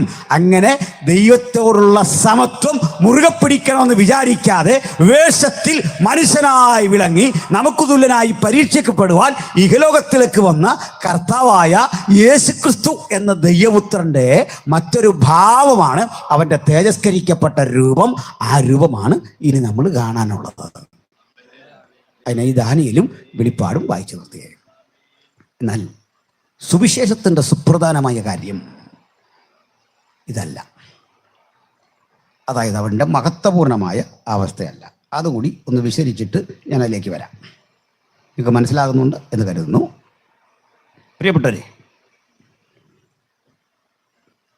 നമുക്ക് ഈ ലോക ചരിത്രത്തെ ഒന്ന് പഠിച്ചു തുടങ്ങാൻ ഉൽപ്പത്തി 1:1 തുടങ്ങണം. എന്താ ഉൽപ്പത്തി 1:1? ആദിയിൽ ദൈവം, ശരിക്കും പരിഭാഷ സ്വർഗങ്ങളും ഭൂമിയും സൃഷ്ടിച്ചു. അതാ ശരി പരിഭാഷ. അപ്പോൾ നമുക്കത് വെച്ചൊരു ഡയഗ്രാം വരയ്ക്കാൻ പറയുക, നേരെ വരയ്ക്കണം. അപ്പോൾ ഒരു 0 തുടങ്ങി അവിടെ നമ്മൾ എഴുതി ആദിയിൽ ദൈവം സ്വർഗങ്ങളും ഭൂമിയും സൃഷ്ടിച്ചു. ഒരു വര ഇട്ടു. അതിൻ്റെ ഇടയ്ക്ക് ഒരു സ്ഥലത്ത് വെച്ച് നമുക്ക് ആദമിനെ കിട്ടി. കുറേ കഴിഞ്ഞ് നോഹയെ കിട്ടി, അബ്രഹാമിനെ കിട്ടി, നമുക്കങ്ങനെ ക്രിസ്തുവിനെ കിട്ടി. ഇന്ന് വരെയുള്ള നമ്മുടെ ചരിത്രം ഒരു നീണ്ട രേഖയായി അങ്ങോട്ട് പോയി. ഒടുക്കം നമ്മൾ കാഹളം ധ്വനിച്ചു, എടുക്കപ്പെട്ടു. എവിടെ ചെന്നു? നിത്യതയിൽ. നമുക്ക് അവിടെ നിർത്താം, വരയ്ക്കാൻ എളുപ്പമാണ്. പക്ഷെ കർത്താവിനോട് ചോദിക്കാം, കർത്താവേ ഇതൊക്കെ ആണെങ്കിലും ഒരു സീറോയിലാണല്ലോ ഞങ്ങൾ തുടങ്ങിയേ, ഉൽപ്പത്തി ഒന്നുണ്ടോന്ന്. ഞങ്ങൾക്കൊരു ന്യായമായ സംശയം അതിനു മുമ്പ് എന്തായിരുന്നു? ആ സംശയമുള്ളവരുണ്ടോ? ഉണ്ട്, സകലർക്കും ഉണ്ട് ആ സംശയം. ആദിയിൽ സ്വർഗഭൂമികളെ സൃഷ്ടിക്കും മുമ്പ് എന്തായിരുന്നു ചോദിച്ചാൽ പറയടാ കുഞ്ഞെ, ഞാനത് പണ്ടേ പറഞ്ഞല്ലോ. ആരെ കൊണ്ട്? ഉൽപ്പത്തി എഴുതിയതാരാ? മോശ. ഇതേ മോശ തന്നെ പറഞ്ഞു. എന്താ പറഞ്ഞെന്നറിയണ്ടേ? തൻ്റെ സഹോദരനായ അഹരോൻ മരിച്ചു കിടക്കുന്നിടത്തൊരു പാട്ട്. ആ പാട്ടിൽ മോശ പാടുക, കർത്താവേ നീ തലമുറയായി ഞങ്ങളുടെ സങ്കേതമായിരിക്കുന്നു. പർവ്വതങ്ങൾ ഉണ്ടായതിനും ഭൂമിയെയും ഭൂമണ്ഡലത്തെയും സ്ഥാപിക്കും മുമ്പ്, കണ്ടോ, ഉൽപ്പത്തിക്ക് മുമ്പേ നീ അനാദിയായും ശാശ്വതമായും ഞങ്ങളുടെ ദൈവമാകുന്നു. അപ്പോൾ എവിടെയാണ്? ഉൽപ്പത്തിക്ക് പുറകിൽ നീ അനാദിയായും ശാശ്വതമായും ഇതിന് ശേഷമുള്ള ഞങ്ങളുടെ ദൈവമാകുന്നു. അപ്പോൾ നമ്മുടെ ഇവിടെ ഭൂതകാലത്ത്. നമ്മൾ എങ്ങോട്ടാണ് പോകുന്നത്? ഭാവിയിലേക്ക്. എങ്ങനെ പിടിക്കും? എങ്ങനെ എത്തിപ്പിടിക്കുന്നു? ഞാൻ ഇങ്ങോട്ടല്ലേ പോകുന്നത്? ദൈവം ഇതാ ഈ 0 പോയിന്റ് ഇട്ട ഉൽപ്പത്തി 1 പുറകിൽ കിടക്കുക. നീ ഞങ്ങളുടെ ദൈവമാകുന്നു എന്നു മുതൽ നീ ഭൂമിയെയും ഭൂമണ്ഡലത്തെയും സ്ഥാപിക്കും മുമ്പ് അനാദിയായും ശാശ്വതമായും. അവിടെയാണെന്ന് നീ ശാശ്വതം. ഇപ്പം ഞാൻ ഇങ്ങനെ പോയാൽ എങ്ങനെ അവിടെ ചെല്ലുമെന്ന് എൻ്റെ ചോദ്യം. മനസ്സിലായല്ലോ? അപ്പോഴേ ഒന്ന് മനസ്സിലാക്കിക്കൊള്ളു, ഈ ഭൂതം, അതായത് ഇന്നലകൾ, ഇന്ന് വരാനിരിക്കുന്നതെന്ന് ദൈവത്തിനൊരു സമയമില്ല. ഇന്നലെയും ഇന്നും എന്നേക്കും അനന്യനായ അൺചേഞ്ചബിളായ ആ മഹാദൈവം പണ്ടേ ഉണ്ട്. അതിനാ കർത്താവ് പറഞ്ഞത് യോഹന്നാൻ 17-ാം അധ്യായത്തിൽ പറയാണ്, പിതാവേ ലോകാരംഭത്തിനു മുമ്പ് നിന്റെ അടുക്കൽ എനിക്കുണ്ടായിരുന്ന മഹത്വത്തിലേക്ക് എന്നെ കൈക്കൊള്ളണം. കർത്താവ് ഉയർത്തെഴുന്നേറ്റ് എങ്ങോട്ടാണ് പോയത്? നമ്മൾ പോകുന്ന പോലെ ഇങ്ങനല്ല. പണ്ട് ഭൂമണ്ഡലത്തെയൊക്കെ സ്ഥാപിക്കും മുമ്പേ, ലോകാരംഭത്തിനു മുമ്പേ, പിതാവേ നിന്റെ അടുക്കൽ എനിക്കുണ്ടായിരുന്ന മഹത്വം. കർത്താവ് പറയാ, ഞാൻ നിങ്ങളെയും ചേർക്കും. ഒറ്റ വഴിയുള്ളൂ, നമുക്ക് ഈ ഡയഗ്രം ഒന്ന് വളച്ചു വെച്ചൊരു വൃത്തമാക്കിയ പണി എളുപ്പമായി. മനസ്സിലായോ? ഈ വൃത്തത്തിലേക്ക് ചെല്ലുന്നത് എന്തുകൊണ്ടാ? ഇന്നലെയും ഇന്നും ഒരുപോലെ ഇരിക്കുന്നവൻ്റെ അരികിലേക്ക് നമ്മൾ ചൊല്ലുമ്പോൾ നമുക്കും ഒരു വ്യത്യാസമുണ്ട്. സ്ഥലം, കാലം, സമയം ഇവ മൂന്നും ബാധിക്കാത്ത തേജസ്കരിക്കപ്പെട്ട ഒരു ശരീരത്തിലാണ് ഭക്തൻ ഉയർത്തെഴുന്നേറ്റ് ചെല്ലുന്നത്. ആ ഭക്തന്റെ രൂപഭാവങ്ങളെ ഏകദേശം കാണാനാ ഞാൻ ഈ ദൂതനെ വരുത്തി. എന്താണെന്നറിയണ്ടേ? ആണ് നമ്മളെ ദൂതതുല്യരാകുമെന്ന്. ദൂതതുല്യർ, ഹല്ലേലൂയ. ദൂതതുല്യരായിത്തീരുന്ന ഭക്തന്റെ സ്വഭാവ മഹിമയുടെ ഒരു ഏകദേശ രൂപമായി കാട്ടിയത് ഇനി ഒന്നുകൂടി പറഞ്ഞത് പൂരിപ്പിക്കാം. ഇതൊക്കെയാണെങ്കിലും ഈ ദൂതൻ മനുഷ്യരുടെ മുമ്പിൽ വെളിപ്പെടുന്ന ഒരിക്കലും ദൂതനായിട്ടല്ല, അപൂർവമായിട്ട് ദൂതനായിട്ട് വരും. നിങ്ങൾ ബൈബിൾ ആദ്യോടന്തം വായിച്ചാൽ ഈ മാലാഖ, അതായത് ഏഞ്ചലോസ്, ഗ്രീക്കിലെ പേരാണ് ഏഞ്ചലോസ്, എബ്രായ പദമാണ് മാലാഖ. ഈ മാലാഖ എന്ന് പറയുന്നത് ഒരു പുരുഷഭാവമാണ് ബൈബിളിൽ കാണുന്നത്. നിങ്ങൾ ബൈബിൾ മുഴുവൻ വായിച്ചാൽ മനസ്സിലാകും. സന്ധ്യാസമയത്ത് ഒരു പുരുഷൻ അവന് പ്രത്യക്ഷപ്പെട്ടു. വിശുദ്ധ മറിയയ്ക്ക് ഒരു ഗബ്രിയേൽ എന്ന ഒരു പുരുഷൻ പ്രത്യക്ഷപ്പെട്ടു. അപ്പോൾ ഈ മാലാഖ ഏത് രൂപത്തിലാണ് വരുന്നത്? ഒരു പുരുഷഭാവം. മാലാഖ അഥവാ ഏഞ്ചലോസ് എന്ന പേര് നമ്മൾ പലപ്പോഴും ഇടുന്നത് പെൺകുട്ടികൾക്കാണ്. സത്യത്തിൽ അത് പെൺപിള്ളേർക്ക് ഇടാൻ പറ്റിയ പേരല്ല. OS ending always masculine gender in ഗ്രീക്കിൽ OS തീരുന്ന പദങ്ങളൊക്കെ മാസ്കുലിൻ ജെൻഡറാണ്. ഇനിയിപ്പോൾ പേരെങ്ങനെ കിടന്നു ഓർത്ത് ഇനിയിപ്പോൾ അത് ഗസറ്റ് വഴിയൊന്നും മാറ്റണം. നല്ലൊരു പേരല്ലേ, കിടക്കട്ടെ. അപ്പോൾ ഈ മാലാഖ പുരുഷഭാവമാണെന്ന് പറഞ്ഞിട്ട് നിങ്ങൾക്ക് മനസ്സിലാകാത്തത് നിങ്ങളുടെ ആരെയും കുഴപ്പമല്ല, ബൈബിളിൽ ഇല്ലാഞ്ഞിട്ടുമല്ല. മനസ്സിലാകാത്ത എന്താണെന്നറിയോ? നിങ്ങളും ഞാനും കണ്ട മാലാഖയുടെ പടം മുഴുവൻ നൈറ്റി ഇട്ട് നിൽക്കുന്ന ഒരു കൊച്ചു പെണ്ണാണ്. മനസ്സിലായില്ലേ? നൈറ്റി ഇട്ട് നിൽക്കുന്ന ഒരു പെൺകൊച്ചാണ് നമ്മുടെ മുമ്പിൽ മാലാഖ. അതുകൊണ്ട് അതുകൊണ്ട് വഴങ്ങത്തില്ല അല്ലേ? ഹൃദയത്തിൽ അങ്ങോട്ട് വഴങ്ങത്തില്ല. പക്ഷേ മാലാഖ പുരുഷഭാവമാണ്. പക്ഷേ പുരുഷഭാവം എന്നേ ഉള്ളൂ, പുരുഷനല്ല. അതിന് വസ്തുത ഉണ്ട്, ഒത്തിരി കാര്യങ്ങൾ പറയാം. നമ്മളെ നിത്യത്തിൽ ചെല്ലുമ്പോൾ സ്ത്രീയും പുരുഷനുമില്ല, ന്യൂട്രൽ ജെൻഡറാണ് നമ്മളവിടെ. ഒരു ജെൻഡറുമില്ല, ലിംഗരഹിതമായ ഒരു ലോകം അത്. കാരണം എന്താ? ആ ലോകത്തിൻ്റെ മക്കൾ വിവാഹത്തിന് കൊടുക്കുന്നുമില്ല, വാങ്ങുന്നുമില്ല. നിത്യതയോളം നമ്മൾ ആരാണ്? ആ സ്ത്രീയൊന്നുമില്ല, പുരുഷനൊന്നുമില്ലാത്ത ഒരു ലോകത്ത് ദൂതതുല്യരായി തിരിയുക. ഇത് ദൂതതുല്യരുടെ പ്രത്യേകത പറയാ, എപ്പോൾ വേണമെങ്കിലും ഈ ശരീരമെടുത്ത് ഭൂമിയിൽ വരാമെന്ന്. അങ്ങനെയാണ് അബ്രഹാമിൻ്റെ വീട്ടിൽ വന്ന് ഭക്ഷണം കഴിച്ചേ. അങ്ങനെയാണ് ആ സാധാരണ മനുഷ്യരെ പോലെ ലോത്തിൻ്റെ വീട്ടിൽ തോന്നിപ്പിച്ച്. പക്ഷേ ഒറിജിനൽ ഭാവം ഇപ്പോൾ നമ്മൾ ഈ കരയിലിരിക്കുന്ന ടൈഗ്രീസ് നദിയുടെ തീരത്തിരിക്കുന്ന ആ ദാനിയേൽ കണ്ടു. ദാനിയേൽ കാണുമ്പോൾ കണ്ട ദാനിയേൽ വളരെ വീക്കാണ്, ആ ശരീരം വളരെ വളരെ ദുർബലമാണ്. എന്നാൽ അപ്പുറത്ത് വന്ന ദൂതൻ നിങ്ങൾ കണ്ടു, അദ്ദേഹത്തിൻ്റെ ആ രൂപഭാവങ്ങളെല്ലാം വളരെ വളരെ വളരെ തേജോമയമായ ഒന്നാണ്. ഇതെന്തിനാ പ്രതികരിക്കുന്നറിയണ്ടേ? നമ്മളും ക്ഷയമുള്ള ഈ അവസ്ഥയിൽ നിന്ന് അക്ഷയമായൊരവസ്ഥയിലേക്ക്, തേജസ്കരിക്കപ്പെട്ടൊരവസ്ഥയിലേക്ക് നമ്മൾ പരിവർത്തനം ചെയ്യപ്പെടുന്ന ഒരു കാലം സമാഗതമായിട്ടുണ്ട്. അതിനാണ് നമ്മൾ പറയുന്നത്, നമ്മൾ ദ്രവത്വത്തിൽ വിതയ്ക്കും, അദ്രവത്വത്തിൽ ഉയർക്കും. അതിനാ എന്നെയും നിങ്ങളെയും കൊണ്ട് മണ്ണിലേൽപ്പിക്കുമ്പോൾ ദൈവദാസൻ പറയും, മനുഷ്യ നീ മണ്ണാകുന്നു, മണ്ണിലേക്ക് നീ തിരികെ ചേരണം എന്ന ദൈവപദ്ധതി അനുസരിച്ച് ഞാൻ നിന്നെ മണ്ണിലേൽപ്പിക്കുമ്പോൾ ഒരു കാര്യം ഓർക്കണം, അനവധി തേജസ്സിലെ ഭാഗ്യം ഒരു ദിവസം കരഗതമാക്കാൻ നീ ഈ മണ്ണിനെ വിട്ടിട്ട് ഇവിടെ ഉറങ്ങുന്ന നീയും അനവധിയായ വിശുദ്ധന്മാരും ഈ മണ്ണിനെ വിട്ട് ഉയർത്തെഴുന്നേൽക്കുമ്പോൾ രൂപാന്തര ശരീരികളായി ഒരു പുതുമനുഷ്യനായി നീ ക്രിസ്തുവിനോട് ചേരാൻ ഒരു കാലം സമാഗതമായി എന്ന് പറഞ്ഞ് ആശ്വസിപ്പിച്ചു പോരുന്നത്. അതുകൊണ്ടാ ക്രിസ്തീയ ഭക്തന്റെ മരണത്തിലെ ആ പ്രത്യാശ നമ്മളെല്ലാം അനുഭവിക്കുന്ന സ്തോത്രം. ഇനി ആ ജീവിതം സംജാതമാക്കാൻ ഈ സുവിശേഷം എങ്ങനെ വർക്കൗട്ടായി, അതാണ് പറയാൻ പോകുന്നത്. ഞാൻ പറഞ്ഞു, കർത്താവായ യേശു ക്രിസ്തു പിതാവിനൊപ്പം സ്വർഗീയ മഹിമയിലിരിക്കെ ആ മഹിമയെ നിരസിച്ചുകൊണ്ട് താണലോകത്തിലേക്ക് ഇറങ്ങി വന്നു. താണലോകത്തിൽ വന്ന് ഒരു മനുഷ്യനായി എന്ന് കേൾക്കുമ്പോൾ, ഒരു മനുഷ്യനെ നമ്മളെല്ലാം ചേർന്ന് പ്രകീർത്തിച്ച് ദൈവമാക്കിയല്ല. നിങ്ങൾക്കറിയണ്ടേ, 22-ാം സങ്കീർത്തനം വായിക്കുമ്പോൾ യേശു ക്രൂശിൽ കിടന്ന് കരയുന്ന ആ രംഗമില്ലേ? യേശു ജനിക്കുന്നതിൻ്റെ 1000 ആണ്ട് മുമ്പ് പ്രവാചകനായ ദാവീദ് അത് എഴുതി വെച്ചു. യേശുവിൻ്റെ അങ്കിക്കായി അവർ ചീട്ടിടുന്ന കാര്യം പ്രവാചകൻ എഴുതി വെച്ചു. വീണ്ടും യെശയ്യാ 53 വരുമ്പോൾ കൊടിയ പീഡനങ്ങളിലൂടെ, യാതനകളിലൂടെ കർത്താവായ യേശു ക്രിസ്തു എന്ന ദൈവപുത്രൻ കടന്നു പോകുന്ന ആ രംഗം എഴുതി വെച്ചു. ഞാൻ പലപ്പോഴും ഈ യെശയ്യാ 53 എന്നൊരു ഭാഗം വിശദീകരിക്കാറുണ്ട്. അതിന് കാരണമുണ്ട്. ചില നാളുകളായിട്ട് ഞാൻ ബൈബിൾ കോളേജിൽ പഠിപ്പിക്കായിരുന്നു. കുട്ടികളോട് വളരെ കർശനമായി പഠിക്കാൻ പറയുന്ന ചില ഭാഗമുണ്ട്. അത് കേൾപ്പിച്ചെങ്കിലേ ഞാൻ ഗ്രാജുവേഷനെ സജസ്റ്റ് ചെയ്യൂ. ഒന്ന് യെശയ്യാ 53 മറ്റൊന്ന് 1 കൊരിന്ത്യർ 11:23 മുതലുള്ള ഭാഗമാണ്. ഇനിയും അങ്ങനെ വിശദീകരിക്കേണ്ട ഭാഗങ്ങളുണ്ട്. 45-ാം സങ്കീർത്തനവും 90-ാം സങ്കീർത്തനവും ഒക്കെയാണ്. അതിൽ ഏറ്റവും നിർബന്ധം യെശയ്യാ 53. ഈ യെശയ്യാ 53 യെശയ്യാവ് എഴുതുമ്പോൾ നമ്മുടെ കർത്താവ് ജീവിച്ചിരിപ്പില്ല, ജനിച്ചിട്ടേയില്ല. 700 കൊല്ലം മുമ്പ് എഴുതുകയാണ്. എന്താ എഴുതുന്നറിയണ്ടേ? ഞങ്ങൾ കേൾപ്പിച്ചത് ആറ് വിശ്വസിച്ചിരിക്കുന്നു. നമുക്ക് യെശയ്യാവേ, താങ്കൾ ഈ പറഞ്ഞ ഞങ്ങൾ ആരാ? ഞാനെന്ന് പറഞ്ഞ പോരെ? നോ, ഞങ്ങൾ ആരൊക്കെ ഉണ്ട് അങ്ങേക്കൊപ്പം? പറയും, ഉൽപ്പത്തി മുതൽ ഇവിടെ വരെ ജീവിച്ചിരുന്ന പ്രവാചകന്മാരെല്ലാം ഒരുവനെ കുറിച്ച് പറഞ്ഞിരുന്നു, ഒരാളെ പറ്റി പറഞ്ഞിരുന്നു, ഒരു വ്യക്തിയെ ഉയർത്തി പറഞ്ഞിരുന്നു, പ്രകീർത്തിച്ചിരുന്നു. സ്തോത്രം. ഈ സൗണ്ട് അടഞ്ഞാണ് വരുന്നത്. സാധാരണ തിരുവനന്തപുരത്ത് വന്ന് പ്രസംഗിക്കാൻ സുഖം സൗണ്ടാണ്. അപ്പോൾ ഈ യെശയ്യാ 53 വളരെ കൃത്യമായി പ്രവാചകൻ പറയാൻ, ഞങ്ങൾ കേൾപ്പിച്ചത് ആർ വിശ്വസിച്ചിരിക്കുന്നു. യഹോവയുടെ ഭുജം ആർക്ക് വെളിപ്പെട്ടിരിക്കുന്നു? ഭുജം എന്ന് പറഞ്ഞാൽ എന്താ? കയ്യ്. ഹീബ്രുവിലെ യോദ് എന്നൊരു പ്രയോഗം.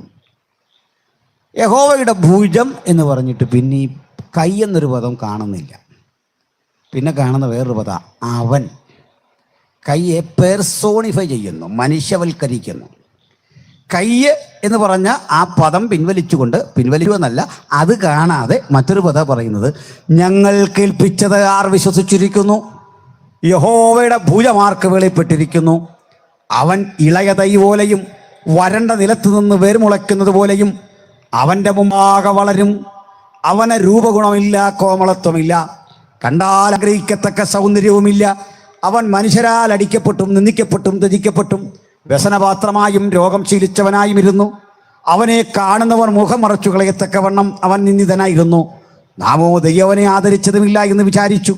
എന്നാൽ അവൻ നമ്മുടെ അകൃത്യങ്ങൾ നിമിത്തം തകർന്നും അതിക്രമ നിമിത്തം മുറിവെറ്റുമിരിക്കുന്നു. നമ്മുടെ സമാധാനത്തിനായുള്ള ശിക്ഷ അവൻ്റെ മേലായി. അവൻ്റെ അടിപ്പിണരുകളാൽ നമുക്ക് സൗഖ്യമൊന്നും ഇരിക്കുന്നു. നാം എല്ലാവരും ആടുകളെ പോലെ തെറ്റിപ്പോയിരുന്നു. നാം ഓരോരുത്തരും താൻ്റെ വഴിക്ക് തിരിഞ്ഞിരുന്നു. യഹോവ നമ്മുടെ അകൃത്യം അവൻ്റെ മേൽ ചുമത്തി തന്നെത്താൻ താഴ്ത്തി. വായ തുറക്കാതെ ഇരുന്നിട്ടും അവൻ പീഡിപ്പിക്കപ്പെട്ടു. അവൻ പീഡനത്താലും ശിക്ഷാവിധിയാലും എടുക്കപ്പെട്ടു. ഒത്തിരി വാക്യങ്ങൾ ഞാൻ വിട്ടുകളയുന്നു. എന്നാൽ അവനെ തകർത്ത് കളവാൻ യഹോവയ്ക്ക് ഇഷ്ടം തോന്നി. ആരെ? ഞാൻ നിരീശ്വരനായൊരു സുഹൃത്തിനെ ഈ ഭാഗം വായിച്ചു കേൾപ്പിച്ചിട്ട് ചോദിച്ചു, സ്നേഹിത, ഇത് വായിക്കുമ്പോൾ നിങ്ങൾക്ക് ആരെ ഓർമ്മ വരുന്നു? ബൈബിളിലെ ഏത് ക്യാരക്ടറെ ഓർമ്മ വരുന്നു? അയാൾ പറഞ്ഞു, തീർച്ചയായും ജീസസാ. പക്ഷെ ഞാൻ നിങ്ങളെ ഒരു അത്ഭുതം കൽപ്പിക്കട്ടെ സ്നേഹിത. ജീസസ് ആണെന്ന് നിങ്ങൾ പറയുമെങ്കിൽ കണ്ടാൽ ആളല്ല എന്ന് തോന്നുമാറ് വിരൂപമായി, കാണുന്നവർ മുഖം മറച്ച് കളയത്തക്കവണ്ണം നിന്ദിതനായി ആ കിടക്കുന്ന വ്യക്തിയെ യേശുവാണെന്ന് നിങ്ങൾക്ക് തോന്നുന്നെങ്കിൽ പ്രവാചകനിത് എഴുതുമ്പോൾ യേശു ജനിച്ചിട്ടില്ല, യേശു മരിച്ചിട്ടില്ല. യേശുവിൻ്റെ ക്രൂശ് അനുഭവം യേശു ജനിക്കുന്നതിൻ്റെ 7 നൂറ്റാണ്ടുകൾക്കപ്പുറത്ത് പ്രവാചകൻ എഴുതി വെച്ചതാണ്. യെശയ്യാ 53 ആ മരണത്തിൻ്റെ അർത്ഥതലങ്ങൾ എത്ര വിശദീകരിക്കാനുണ്ട്. ഞാനെന്താ പറഞ്ഞത്? തേജോമയനായ ദൈവപുത്രനെ നമ്മൾ വിശദീകരിക്കുമ്പോൾ നമ്മുടെ ഉള്ളത്തിൽ കുടികൊള്ളുന്ന ആനന്ദത്തെക്കാൾ ശ്രേഷ്ഠകരമായൊരു നിർവൃതിയുടെ വഴിത്താരയിലാകണം യെശയ്യാ 53 കാണാൻ. കാരണം ലോകത്തെ ഏറ്റവും കഠിനവും ഹൃദയഭേദകവുമായ ശിക്ഷയാണ് ക്രൂശുമരണം. ക്രൂശുമരണം റോമിലെ അടിമകൾക്ക് മാത്രം കൊടുക്കുന്ന ശിക്ഷയാണ്. റോമിൽ 3 തരം മനുഷ്യരുണ്ട് അന്ന്. 2 തരം പൗരന്മാരും അടിമകളും, അങ്ങനെ 3 തരം മനുഷ്യർ. റോമിലെ ഉന്നത കുലജാതന്മാരായ ഹൈ ക്ലാസ് ഉണ്ട്, വലിയ സമ്പന്നരാണ്. പൗലോസുമൊക്കെ ആ ഗണത്തിൽ പരിഗണിക്കപ്പെട്ടിരുന്നു. സമ്പന്നർക്ക് ആ പദവി കിട്ടും. ഇങ്ങനെയുള്ള മനുഷ്യരെ വിചാരണ കൂടാതെ ശിക്ഷിക്കില്ല. ഇങ്ങനെയുള്ള മനുഷ്യരെ ക്രൂശിക്കില്ല. അതാ ചരിത്രം പഠിച്ചാൽ മനസ്സിലാകും. പത്രോസിനെ ക്രൂശിച്ചു, കാരണം അടിമയാണ്, സമ്പന്നനൊന്നുമല്ല. പൗലോസിനെ ക്രൂശിച്ചില്ല, പകരം ഈർച്ചവാളിനാൽ കൊന്നുകളഞ്ഞു. വാളിൻ്റെ വായ്ത്തലയ്ക്ക് വെട്ടിക്കൊല്ലാം, തൂക്കിക്കൊല്ലാം. തടിയിറക്കുന്ന വാളുകൊണ്ട് ഈർച്ചവാളിനാൽ ഇറക്കാം, കല്ലെറിഞ്ഞു കൊല്ലാം. വ്യത്യസ്ത തരം ശിക്ഷകൾ അക്കാലഘട്ടത്തിൽ നിലനിന്നെങ്കിൽ ക്രൂശ് മരണമെന്ന ശിക്ഷ കൊടുക്കുന്നത് റോമിലെ അടിമയ്ക്ക് മാത്രമാണ്. അടിമയ്ക്ക് മാത്രം വിധിക്കപ്പെട്ട ശിക്ഷ. ഇതേ ഒരു കാര്യമുണ്ട്. ചിലതരം പ്രാകൃത ശിക്ഷകൾ നമ്മുടെ നാട്ടിൽ പണ്ടുണ്ടായിരുന്നു. കേട്ടുണ്ടാകും, ചിത്രവധം എന്നൊന്ന് കേട്ടുണ്ടാകും. ആ പദം നമ്മൾ കേൾക്കാറുണ്ട്. എന്താണ് ചിത്രവധം എന്നറിയണ്ടേ? നമ്മുടെ നാട്ടിൽ 100, 110, 120 കൊല്ലമൊക്കെ മുമ്പ് നടന്നിരുന്ന ശിക്ഷയാണെന്ന് ഈ നാട്ടിൽ. തിരുവനന്തപുരത്ത് കഴക്കൂട്ടത്തും പുത്തിരിക്കണ്ടം മൈതാനത്തുമൊക്കെ ഇത്തരം ശിക്ഷകൾ നടന്നിരുന്നു. ഈ ശിക്ഷ എന്താണ്? കോട്ടയത്ത് തിരുനക്കര മൈതാനത്ത് ഇത്തരം ശിക്ഷ നടന്നിരുന്നു. എന്താണ് ശിക്ഷ എന്നറിയണ്ടേ? ക്രൂരന്മാരായ അന്നത്തെ ഭരണാധികാരികൾ, നമ്മൾ പറയും ഇന്ത്യയുടെ പ്രാചീന കാലമൊക്കെ വളരെ നല്ലതായിരുന്നു, ഇതൊക്കെയാണ് നടന്നേ. ഇന്ത്യക്ക് ഒരു ചരിത്രമുണ്ട്, പൗരാണികതയുണ്ട്, മനുഷ്യാവകാശങ്ങളില്ല. ചിലർക്കൊക്കെ സുഖമായിരുന്നു, അതുകൊണ്ട് അവർ പറയുന്നത് അത് നല്ലതാണെന്ന്. ആ സുഖം അനുഭവിച്ചവൻ സുഖം അനുഭവിക്കാത്ത എന്നെ കൂടെ നോക്കിയിട്ട് പറയാം, ഞാനും പാടി പുകഴ്ത്തണമെന്ന്. ഞാനത് പാടി പുകഴ്ത്താം, എന്തെങ്കിലും വട്ടുണ്ടാകുന്നൊരു കാലത്ത് നിന്നെ പാടി പുകഴ്ത്തിക്കൊള്ളാം. മനസ്സിലായില്ലേ? എൻ്റെ അർത്ഥം വേറെ രീതിയിൽ എടുക്കരുത്. എന്താ നടന്നേ? ഞങ്ങളുടെ നാട്ടിൽ കോട്ടയത്ത് തിരുനക്കര മൈതാനം അടിമച്ചന്തയായിരുന്നു. അടിമകളെ വിൽക്കുകയും വാങ്ങുകയും ചെയ്യുന്ന ചന്ത. അവിടെ ഇന്ന് കൺവെൻഷൻ നടക്കുക, വലിയ യോഗങ്ങളൊക്കെ നടക്കുന്നുണ്ട്. എൻ്റെ തൊട്ടു മുമ്പിലാ ഞാൻ പോലീസ് ഗ്രൗണ്ടിൽ ചില നാൾക്കപ്പുറത്ത് പ്രസംഗിച്ചത്. എന്തിനാ പറഞ്ഞത്?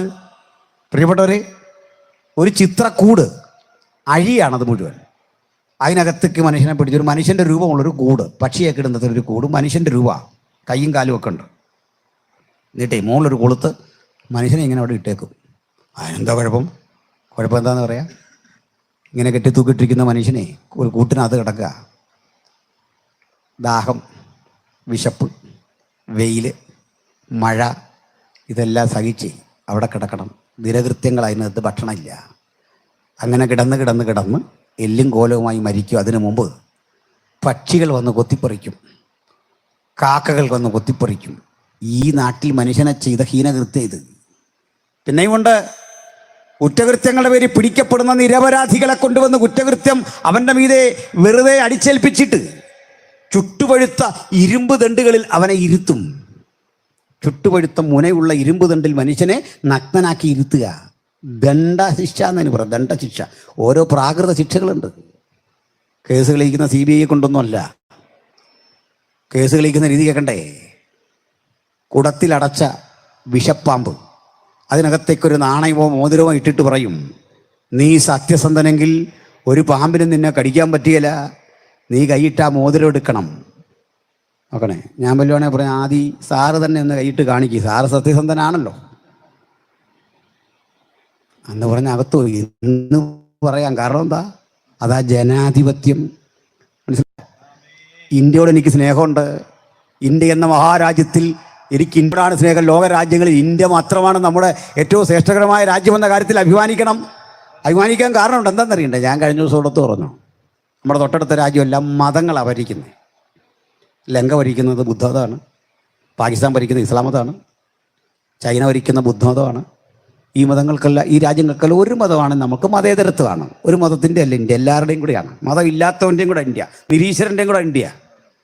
ഒരു മതമാണ് ഭരിക്കുന്നതെങ്കിൽ സമാധാനം വരും നമ്മുടെ ചിന്ത. പക്ഷേ ഈ രാജ്യങ്ങളെല്ലാം പലതവണ പട്ടാളം ഭരിച്ചു. നിങ്ങൾ ലങ്കയ്ക്കിട്ടു പട്ടാളം കയറിയിട്ട് അവിടുത്തെ പ്രധാനമന്ത്രിയും പ്രസിഡന്റും ഒക്കെ കഴിക്കുന്ന ആ കിച്ചണിലെല്ലാം കയറിയിട്ട് അവരുടെ കിച്ചണിൽ കയറി ഓംലെറ്റ് ഉണ്ടാക്കി കഴിക്കുന്ന നാട്ടുകാരനെ കണ്ടില്ലേ? മുഴുവൻ പിടിച്ചെടുത്തു. എന്തൊരു കാഴ്ചയാണെങ്കിൽ! സ്വാതന്ത്ര്യം കിട്ടി ഇന്ന് വരെയുള്ള ഈ രാജ്യത്തിൻ്റെ ചരിത്രം പരിശോധിച്ചാൽ 1 മിനിറ്റ് പട്ടാളം ഭരിക്കാത്ത രാജ്യമാണ് ഇന്ത്യ. ഒറ്റ മിനിറ്റ് ഭരിച്ചിട്ടില്ല. ഈ രാജ്യത്തിൽ അഭിമാനിക്കണം. ഈ രാജ്യത്തിലെ പൗരനായതിൽ സന്തോഷിക്കണം. സംശയമൊന്നുമില്ല. പിന്നെ എന്നുപോലാണെന്നറിയണ്ടേ സന്തോഷിക്കണ്ടേ? 47 ശേഷമുള്ള ഇന്ത്യ. 47 മുമ്പുള്ള ഇന്ത്യയിലെ നിങ്ങളും ഞാനും പൗരന്മാരല്ല, വെറും പ്രജകളെ. ഇന്ന് നമ്മളാരായി? പൗരൻ, അവകാശമുള്ള പൗരൻ. പിടികിട്ടിയോ? പിടികിട്ടിയില്ല.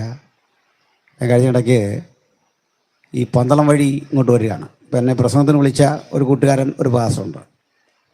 ഇപ്പോൾ തിരക്കായി കഴിഞ്ഞപ്പോൾ എന്നെ വിളിച്ചിട്ട് ചോദിച്ചു, എവിടെ എത്തിയെന്ന് ചോദിച്ചു. ഞാൻ പറഞ്ഞു പന്തളത്ത് മക്കളെ പാട്ടുമൊക്കെ പിന്നെ മൂളാം, പാടണം, സൂപ്പറായിട്ട് നമുക്ക് പാടണം. എനിക്ക് ചെറിയ ശബ്ദം വന്നാലും കേൾക്കാം, അതാ എൻ്റെ ഒരു കുഴപ്പം. അപ്പോൾ പന്തളത്ത്, കാരണം എനിക്ക് പല പ്രശ്നങ്ങളുള്ള മനുഷ്യനായിട്ട് എവിടുന്ന് എന്താ വരുന്നത് ഇങ്ങനെ നോക്കിയാണ് നിൽക്കുന്നത്.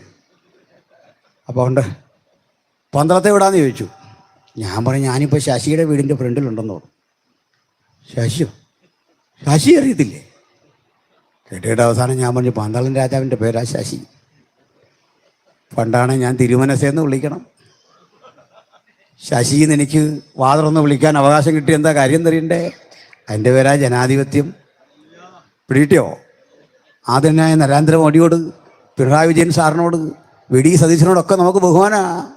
ഒരു കുഴപ്പമില്ല. ഒരേ പേര് വിളിക്കാൻ നമുക്ക് കിട്ടിയ അധികാരത്തിൻ്റെ പേരാണ് ജനാധിപത്യം. പണ്ടത്തെ ഇന്ത്യയിൽ എനിക്കില്ലെന്ന്, എനിക്ക് ആ ഇന്ത്യയോട് വലിയ മതിപ്പൊന്നും ഇല്ലെന്നാ. പണ്ടത്തെ ഇന്ത്യ ഭയങ്കര സുഖമായിരുന്നു. ചിലതിന് സുഖമായിരുന്നേ, ചിലതുകൊണ്ട് ശരിക്കും ചിലർ വിചാരം ഈ സായിപ്പ് മാത്രം കൊള്ളയടിച്ചെന്നല്ലെന്ന്. 108 വിധ കരമാണ് തിരുവിതാംകൂർ രാജാക്കന്മാർ നമ്മൾ പിടിച്ചുകൊണ്ടിരുന്നു. 108 വിധ കരം. അംഗം, ചുങ്കം, ഏഴാകോഴ, തലക്കരം, മുലക്കരം, നടക്കരം, കുടിക്കരം. ഞാൻ ആഗസ്റ്റ് 15 എന്നൊരു പ്രസംഗം പറഞ്ഞ് യൂട്യൂബിൽ ഇട്ടിട്ടുണ്ട്, കണ്ടാൽ മതി. ഇതിനകത്ത് കിടപ്പുണ്ട് 108 പരം കരം. മനസ്സിലായില്ലേ? ചില കരങ്ങളുടെ പേര് പറയാൻ വയ്യ. വയസ്സറിയിക്കുന്ന പെൺകുട്ടിയുടെ പേര് കരം കൊടുക്കേണ്ട നാടായിരുന്നു എന്നൊക്കെ അറിഞ്ഞിലൂടെ ഈ രാജ്യത്തെ അമ്മ മാറുമറയ്ക്കുന്നതിന് കരം കൊടുക്കേണ്ടി വന്നു. മാറുമറയ്ക്കുന്ന അമ്മ കരം കൊടുക്കേണ്ടി വന്നു. മുടി മുറിക്കുന്ന പുരുഷൻ കരം കൊടുക്കേണ്ടി വന്നു. മുടി വളർത്തുന്ന മനുഷ്യൻ കരം കൊടുക്കേണ്ടി വന്നു. എന്തെല്ലാം ഹീനകൃത്യങ്ങളായിരുന്നു! നടക്കരം, കുടിക്കരം, മുലക്കരം, തലക്കരം, എത്ര തരം കരങ്ങൾ! ഇതെല്ലാം വാങ്ങി ശരിക്കും അകത്ത് വെച്ചുകൊണ്ടിരിക്കുന്ന കക്ഷികളായിരുന്നു നമ്മുടെ മാർത്താണ്ഡവർമ്മമാരെ.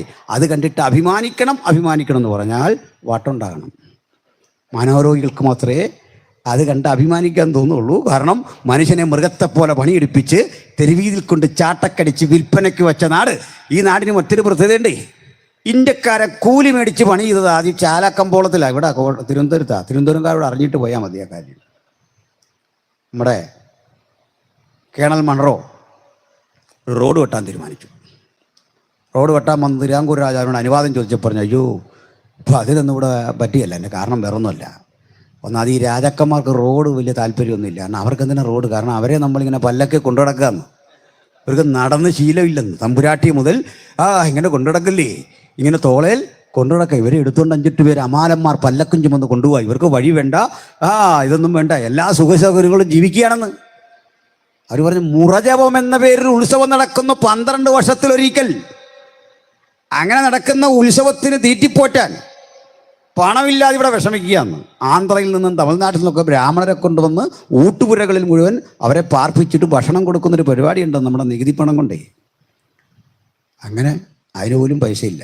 മൺറോ പറഞ്ഞപ്പോൾ പൈസയൊന്നും വേണ്ട, പകരം തൊഴിലാളികളെ തരണം, ഒപ്പം അനുവാദവും തരണം. അത് വെട്ടുന്നത് വെട്ടിക്കും. രാജാവിനറിയാൻ നടക്കാൻ പോകുന്നില്ല. കാരണം ഇവിടുത്തെ പണിക്കാർ പണിതാ തൊഴിലുറപ്പിനപ്പുറത്തൊന്നും അത് പോവുകയല്ലെന്ന് പുള്ളിക്ക് തോന്നി. കാരണം അന്ന് ഊഴിയ വേലയാണ്. ഊഴിയ വേല എന്ന് ബൈബിളിൽ വായിച്ചിട്ടുണ്ട്. പലർക്കും അതിൻ്റെ അർത്ഥം അറിയില്ല. ഞാൻ ഭക്ഷണം, ജോലിക്ക് പകരം ഭക്ഷണം കൊടുക്കും, അത്രേ ഉള്ളൂ. അതാ ഊഴിയ വേല. ഇതാ സ്ഥിതി. അല്ലെ നമ്മൾ ഈ കൺവെൻഷന് പന്തലിടാൻ വന്നിട്ട് നമ്മൾ ഇതെന്താ, ഇതെല്ലാം വലിച്ചു കിട്ടിയാൽ ഇവിടുന്ന് മോഹനദാസ് വാസു പൈസയൊന്നും തരികയല്ല, വേറെ എന്താ, ചായ കിട്ടിയെങ്കിൽ കിട്ടി, അത്രേ ഉള്ളൂ. പണ്ട് ഇവിടുത്തെ പണിയെല്ലാം ഇങ്ങനെ നടന്നു ഊഴിയ വേല. ഈ കേണൽ മൺറോ എന്ത് ചെയ്തു? പണി കഴിഞ്ഞ് പോകുന്നവർക്കെല്ലാം പൈസ കൊടുത്തു.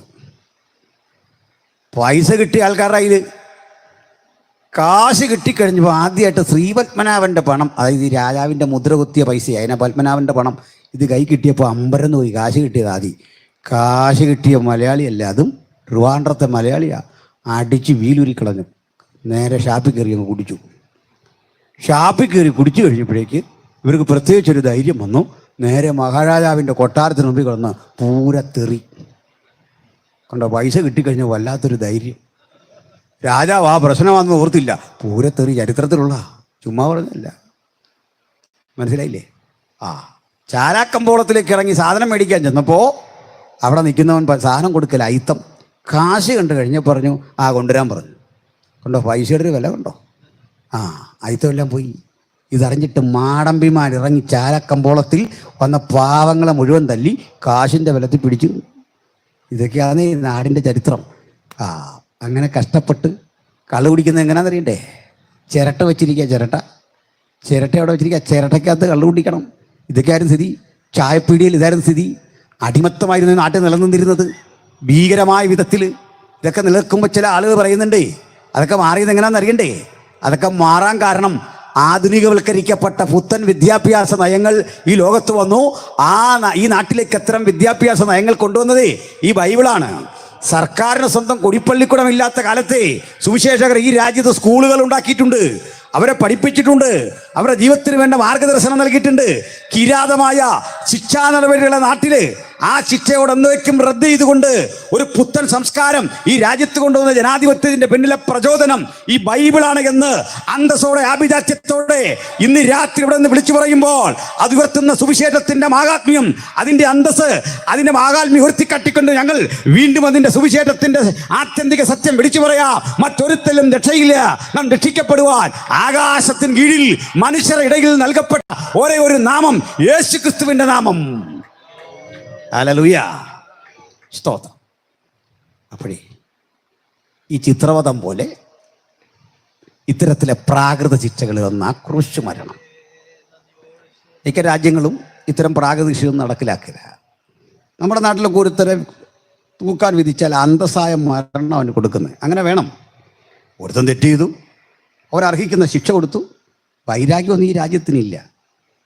അവനെ വിളിച്ചുകൊണ്ട് വന്ന് അവനെ തൂക്കുന്നതിൻ്റെ തലേന്ന് പ്രാർത്ഥിക്കാനൊക്കെ അവസരം കൊടുത്ത് പ്രഭാതത്തിൽ വിളിച്ചുണർത്തി കുളിച്ച് പുതുവസ്ത്രമൊക്കെ കൊടുത്ത് ഈ ജയിലറും വേണ്ടപ്പെട്ടവരും പറയും, സുഹൃത്തെ ഞങ്ങളുടെ ഇടപാട് വല്ലതും നിന്നോട് മോശമായിട്ടുണ്ടെങ്കിൽ ക്ഷമിക്കണം. ഇതൊക്കെ രാജ്യത്തിൻ്റെ നിയമമായതുകൊണ്ട് ചെയ്യുക. ഞങ്ങൾക്ക് നിന്നോടൊരു വിരോധമില്ല. നിയമം നിനക്ക് എതിരായതുകൊണ്ട് ചെയ്യുക. അവരും പറയില്ല സാർ, വല്ലാത്തൊരു വേദനാജനകമായ അനുഭവമാണ്. ഇവർ തമ്മിലൊന്നും പ്രശ്നമില്ല. അവൻ്റെ കഴുത്തിൽ കയർ ചുറ്റി ഈ ലിവർ വലിച്ച് ആളെ മാന്യമായിട്ട് കൊല്ലണം. അതാ വേണ്ടേ. ശിക്ഷയ്ക്ക് പോലും ഒരു മാന്യത അതാ വേണ്ട അല്ലേ?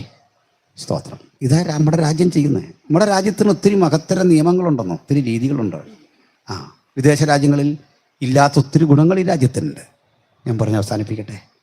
പക്ഷേ കല്ലെറിഞ്ഞ് കൊല്ലാനോ മറ്റു രൂപത്തിലൊരു ആളെ കൊല്ലാൻ പറ്റില്ല. നമ്മൾ ചിലപ്പോൾ കാണാറുണ്ട്, ഒരു കുറ്റവാളിയെ പോലീസ് ഇങ്ങനെ നമ്മളൊന്നും കൈവെക്കാതെ ഇങ്ങനെ കൊണ്ടു നടക്കുന്നുണ്ട്. അപ്പോൾ നമ്മൾ ഓർക്കും പോലീസ് ഏതാണ്ട് അവനോട് പൈസ മേടിച്ചിട്ടല്ല. അവൻ്റെ ദേഹത്ത് നമ്മൾ കൈവച്ചാൽ അത് വേറൊരു ഒഫൻസാണ്. നമുക്കൊക്കത്തില്ല, അധികാരമില്ല. പോലീസിന് പോലും അവനെ ഉപദ്രവിക്കാൻ പറ്റില്ല. അവൻ്റെ മനുഷ്യാവകാശം വലുതാ. കോടതി ശിക്ഷിക്കണം അവനെ, അപ്പോഴേ പ്രതിയാവുള്ളൂ. മനോരമ എഴുതി വെച്ചൊരുത്തും പ്രതിയാവില്ല. നമ്മൾ ലൈവ് ടെലികാസ്റ്റ് ചെയ്ത് ഇവൻ കുറ്റവാളിയാന്ന് പറഞ്ഞാൽ പ്രതിയാവില്ല. കോർട്ട് പറയും വരെ പ്രതിയാവില്ല. കോടതി വിധിക്കുമ്പോൾ കോർട്ട് പറയും അവൻ എന്ത് ചെയ്യണമെന്ന്, അതേ ചെയ്യാവൂ. പക്ഷേ യേശുവിൻ്റെ കാര്യത്തിൽ ഈ മര്യാദയൊന്നും പാലിക്കപ്പെട്ടില്ല. ഒരു മര്യാദയും പാലിച്ചില്ല. ഒരല്പം മര്യാദ പാലിക്കാൻ പീലാത്തോസ് ശ്രമിച്ചു. ബാക്കി 2 കോടതി ഞാൻ വിടുന്നു. അതെല്ലാം വലിയ ദുഷ്ടന്മാരായ ആളുകളാണ് അവിടെ വിചാരണ നടത്തുന്നത്. അവിടെ യേശുവിനെ പീലാത്തോസ് വിചാരണ ചെയ്യാൻ കൊണ്ടുവന്നു. ഈ പീലാത്തോസിന് യേശുവിനോടൊരു ബഹുമാനമൊക്കെ ഉണ്ടായിരുന്നു. അയാൾ റോമക്കാരനാണ്. അങ്ങനെയാണ്. ബാക്കിയൊക്കെ ജൂത സ്വഭാവമുള്ള കോടതിയാണ്. ഒരു മൈൻഡും ചെയ്തില്ല. ഇയാൾ ഒരു മദ്യപാനിയാണെന്നാണ് ചരിത്രം പറയുന്നത്, ഈ പീലാത്തോസ്. ഏതായാലും മദ്യപാനിയാണെങ്കിൽ അവൻ അത്രയൊക്കെ ചെറിയ ബോധം ഉണ്ടായല്ലോ, അത് തന്നെ വലിയൊരു കാര്യം. അങ്ങനെയാണ്. അപ്പോൾ ബോധം കെട്ടുള്ളൊരു കുടിയൊന്നും ആയിരിക്കില്ല, ഒരു മിനിമം. അതാണ് അയാളിങ്ങനെ അടിച്ച് വന്ന് തൻ്റെ മുമ്പിൽ യേശു നിൽക്കുന്നത് കണ്ടു. എന്താ പ്രശ്നം? അപ്പോൾ പറഞ്ഞു, സാറേ അതേ ഈ ചിലതരം കേസൊന്നും കോടതി എടുക്കുകയില്ല, കോടതി ചിലവ് സഹിതം തള്ളും. അതൊക്കെ കേട്ടിട്ടുണ്ടോ? നമ്മൾ ഈ അബദ്ധം കാണിച്ചു കഴിഞ്ഞാലേ ഭയങ്കര പ്രശ്നങ്ങളാണ്. അപ്പോൾ ഒരുത്തൻ പറഞ്ഞു, അത് ഇവൻ ദൈവം എന്ന് പറഞ്ഞു. എടാ, ഒരു പുതിയ ദൈവം കൂടെ ഉണ്ടാകട്ടെ, എത്രയോ പേരുണ്ടായതാ, പോട്ടെ. അപ്പം നമ്മുടെ രാജ്യത്തൊരു പുതിയ ദൈവം ഉണ്ടെന്ന് പറഞ്ഞ് കോടതി കേസെടുക്കുമോ? കോടതി ഇത്രയോ കണ്ടിരിക്കുന്നു. അവനിപ്പോൾ ദൈവമാകുന്നു, നീ പോകണ്ടാവുകയും നിനക്ക് വേണ്ടെങ്കിൽ നീ പോകണ്ട, പോകുന്നവൻ പോട്ടെ, നിനക്ക് തന്നെ അവിടെ പോകും. അതല്ല, ഇവൻ പറയാണ്, ഞങ്ങൾ ആരാധിച്ചു വരുന്ന ആ ശ്രേഷ്ഠനായ ദൈവത്തിൻ്റെ പുത്രനാണ്. അതൊന്നും കേസെടുക്കാൻ പറ്റിയ വകുപ്പല്ലെന്ന്. കേസെടുക്കാൻ പറ്റുമോ? പറ്റില്ല. എൻ്റെ വൈഫ് വന്നിട്ടുണ്ട്. എൻ്റെ ചേട്ടൻ്റെ മോനും അടുത്ത വീട്ടിലെ പയ്യനും തമ്മിൽ അവളുടെ വിവാഹം കഴിഞ്ഞ കാലത്ത് തമ്മിൽ ഭയങ്കര വഴക്ക്. ഈ വഴക്ക് കേട്ട് ഞാൻ ചെന്ന് ചോദിച്ചത് എന്തുകൂടെ വഴക്ക്? അപ്പോൾ പറഞ്ഞു, ഞങ്ങളിങ്ങനെ പള്ളി കളിക്കുക. അപ്പോൾ ഒരുത്തൻ എന്നോട് പറയുക, അപ്പാപ്പി അതേ ഒരു വിഷയമുണ്ട്. എന്താണ്? ഇവൻ എന്നെ പാസ്റ്ററാക്കുന്നില്ല. ഞാൻ ചോദിച്ചു, അതിപ്പം എൻ്റെ കാരണം എന്താ? അവനോട് ചോദിച്ചു, നീ എന്നെ അവനെ പാസ്റ്ററാക്കാത്ത? അത് അവന് പാൻറ്റില്ലെന്ന്. ഞാൻ പറഞ്ഞു, അത് നിയമവിരുദ്ധമാണ്, നീ പോയി പാൻറ്റിട്ടുണ്ടോ ആദ്യം, അല്ല നിന്നെ ഒന്നും പാസ്റ്ററാക്കാൻ പറ്റില്ലെന്ന് പറഞ്ഞു. നീ പാൻറ്റിലാണോടാ പാസ്റ്ററാക്കാൻ വന്നത്, പോടാന്ന് പറഞ്ഞു. കാരണം ചില വിഷയങ്ങൾ ഇങ്ങനെ നമുക്ക് പരിഹരിക്കാൻ പറ്റുള്ളൂ അല്ലേ? പോയി പാൻറ്റിട്ടുണ്ട് വരാൻ പറഞ്ഞു. പാൻറ്റില്ലാത്തവനോട് പോയി ഇടാനാ പോട്ടെ. ഇപ്പോൾ കുഞ്ഞുങ്ങളുടെ മനസ്സിലൊരു ചിന്തയുണ്ട്, പാസ്റ്ററാണെങ്കിൽ പാൻറ്റിട്ടിരിക്കണം എന്ന് പറഞ്ഞാൽ തള്ളിക്കളയാവുന്ന കേസാ. ഇവൻ ദൈവപുത്രൻ എന്ന് പറഞ്ഞു. നമ്മുടെ കോടതി വെക്കാണ് ഓടിക്കും ഈ യഹൂദന്മാരെ പോടാന്ന് പറയും, ഫൈനടിക്കും. കോടതിയുടെ സമയത്ത് എന്തായി പറയുന്നത്? കോർട്ടിൻ്റെ സമയമാണ് പോകുന്നത്. ചോദിച്ചു. അപ്പോൾ ഈ ചോദ്യങ്ങൾക്കിടയിൽ ഒരു വിഷയം കൂടെ, ഈ വന്ധ്യനായവൻ്റെ പുത്രനാണോ നീ? ചോദ്യം അവിടെ നിൽക്കുന്നു. എല്ലാം കേട്ട പുറത്ത് ഒരു കാര്യം ചെയ്യും, ഒരു ശിക്ഷ കൊടുത്തില്ല ഈ ജനവികാരം എതിരാകാൻ കാരണമാകും. ഒരു 40 ചാട്ടയടി കൊണ്ടുപോ. ഈ 40 ചാട്ട എന്ന് കേൾക്കാൻ എളുപ്പമാണ്, അടിക്കുന്ന എങ്ങനെയാണെന്ന് അറിയണ്ടേ? ആദ്യത്തെ 10 അടി കമഴ്ത്തിക്കിടത്തി പുറത്തടിക്കും, ഒരേ ദിശയിൽ അടിക്കുന്നു. അടിച്ചവൻ്റെ ഊടം തീർന്നു. അടുത്ത 10 അടി തിരിച്ചാണ് അടിക്കുന്നത്, ഇങ്ങനെ അടിച്ചതിൻ്റെ ഇങ്ങോട്ട് തിരിച്ച്. അവൻ്റെ പണി തീർന്നു. ഇനി മലർത്തി കിടത്തി നെഞ്ചിൽ 10 അടി, പിന്നെ തിരിച്ചും 10 അടി, ഏതാണ്ട് ക്രോസ്. ഇത് കണ്ടാൽ വയലിൽ ഒരു കന്നുകാലിയെ കൊണ്ട് കലപ്പ വെച്ചുഴുത പാടുകൾ പോലെ കിടക്കും. ഇങ്ങനെ പ്രവാചകൻ പറയുന്നേ, അവൻ്റെ പുറം ഉഴവുചാൽ പോലെ കീറി അടികൊണ്ട് തലയിലേക്ക് അതിശക്തമായ വിഷമുള്ളും കൊണ്ട് മെടഞ്ഞ കിരീടവും അടിച്ചു വെച്ചു. ഒരങ്കി അവൻ്റെ ശരീരത്ത് ചുറ്റി. ഇത്രയൊരു മനുഷ്യനെ കണ്ടാൽ നിങ്ങൾക്ക് സഹതാപം തോന്നൂലേ? ഏത് കുറ്റവാളിയെ കണ്ടാലും സഹതാപം തോന്നും. ഏത് തീവ്രവാദിയോടും ഒരു കരുണ തോന്നും. അപ്പോൾ ഇത് കണ്ടെങ്കിലും മനുഷ്യന് സഹതാപം വരട്ടെ എന്ന് ഓർത്ത് പീലാത്തോസ് ചെയ്തതാണ്. ഇങ്ങനെ അടികൊണ്ടിരിക്കുന്ന ഒരുത്തനെ ചോദ്യം ചെയ്യാൻ പറ്റുമോ? പക്ഷേ പീലാത്തോസ് വീണ്ടും കൊണ്ടുവന്നു. ജനം പറഞ്ഞു ഇതുകൊണ്ട് പറ്റില്ല, ക്രൂസിഫൈ ഹിം, ക്രൂശിക്കവനെ, ക്രൂശിക്കവനെ. പീലാത്തോസ് ചോദിച്ചു. പീലാത്തോസിന് വെറുതെ വിടാം, കോടതിയല്ലേ. പീലാത്തോസ് ഒരു ചോദ്യം, മറ്റെന്തെങ്കിലും കുറ്റവൻ്റെ പേരിൽ? അതേ, ഇവൻ രാജാവെന്ന് പറഞ്ഞു. ഓ, അത് വേണേ സീരിയസാ. ഇവിടെ നിനക്ക് തള്ളിപ്പറയാൻ അവസരമാണ് കൊടുത്തേ. വേണമെങ്കിൽ പറയണം, നീ രാജാവ് തന്നെയോ? ഒരു ചോദ്യ. റോമക്കാരൻ, റോമൻ കോടതിയുടെ ആ ജസ്റ്റിസ് അവിടെ ഇരുന്ന് ചോദിക്കുകയാണേ, ആർ യു ദ കിങ്? അദ്ദേഹത്തിൻ്റെ ഭാഷയിൽ ഒഹൈ നീ ബെസേലിയൂസ്, നീ ബെസേലിയൂസ് ആണോ? Are you the king? നീ രാജാവ് തന്നെയോ? ഇങ്ങനെ തകർന്നിരിക്കുന്നൊരു മനുഷ്യൻ പ്രാണഭയത്തിലായിട്ട് പറയേണ്ടത് അല്ല. ഞാൻ ഉദ്ദേശിച്ച രാജാവൊന്നും ഇതല്ല. നിന്റെ കിരീടവും നിന്റെ രാഷ്ട്രമൊന്നും എനിക്ക് വേണ്ട, സത്യവത. പക്ഷേ ഈശോയുടെ ഇങ്ങനെ അല്ല പറഞ്ഞത്. ക്രൂശിനെ നോക്കി ഈ തിരുത്ത പാടുകളിൽ ഒഴുകുന്ന രക്തവും തലയിലടിച്ചിറക്കപ്പെട്ട മുൾക്കിരീടവും ആ ദൃഢനിശ്ചയത്തിൽ നിന്ന് മാറ്റിയില്ല. ശക്തനായ റോമൻ ഗവർണറുടെ മുഖത്ത് നോക്കി യേശു പറയാ, ഓ പീലാത്തോസ്, ഞാനാകുന്നു. ഈ കരുത്തിൻ്റെ പേരാണ് സുവിശേഷം.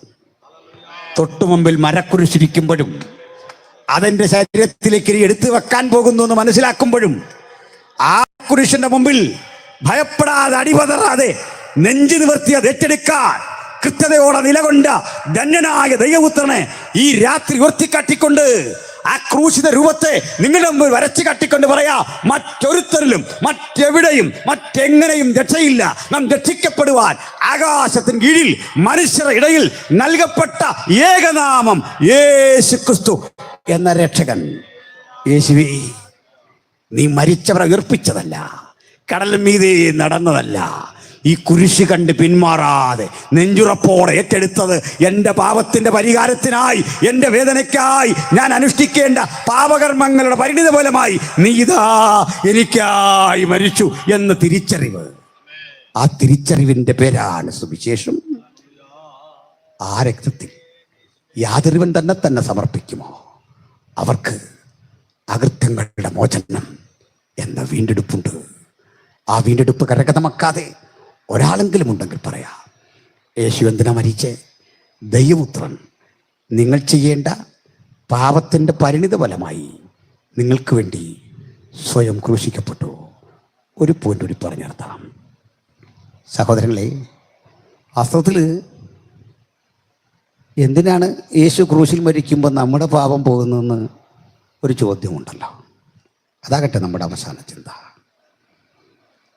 ഞാനും ഇവിടെ ഫ്രാൻസിസ് പാസും തമ്മിൽ ഒരു സ്ഥല തർക്കം ഉണ്ടെന്ന് നോക്കുക.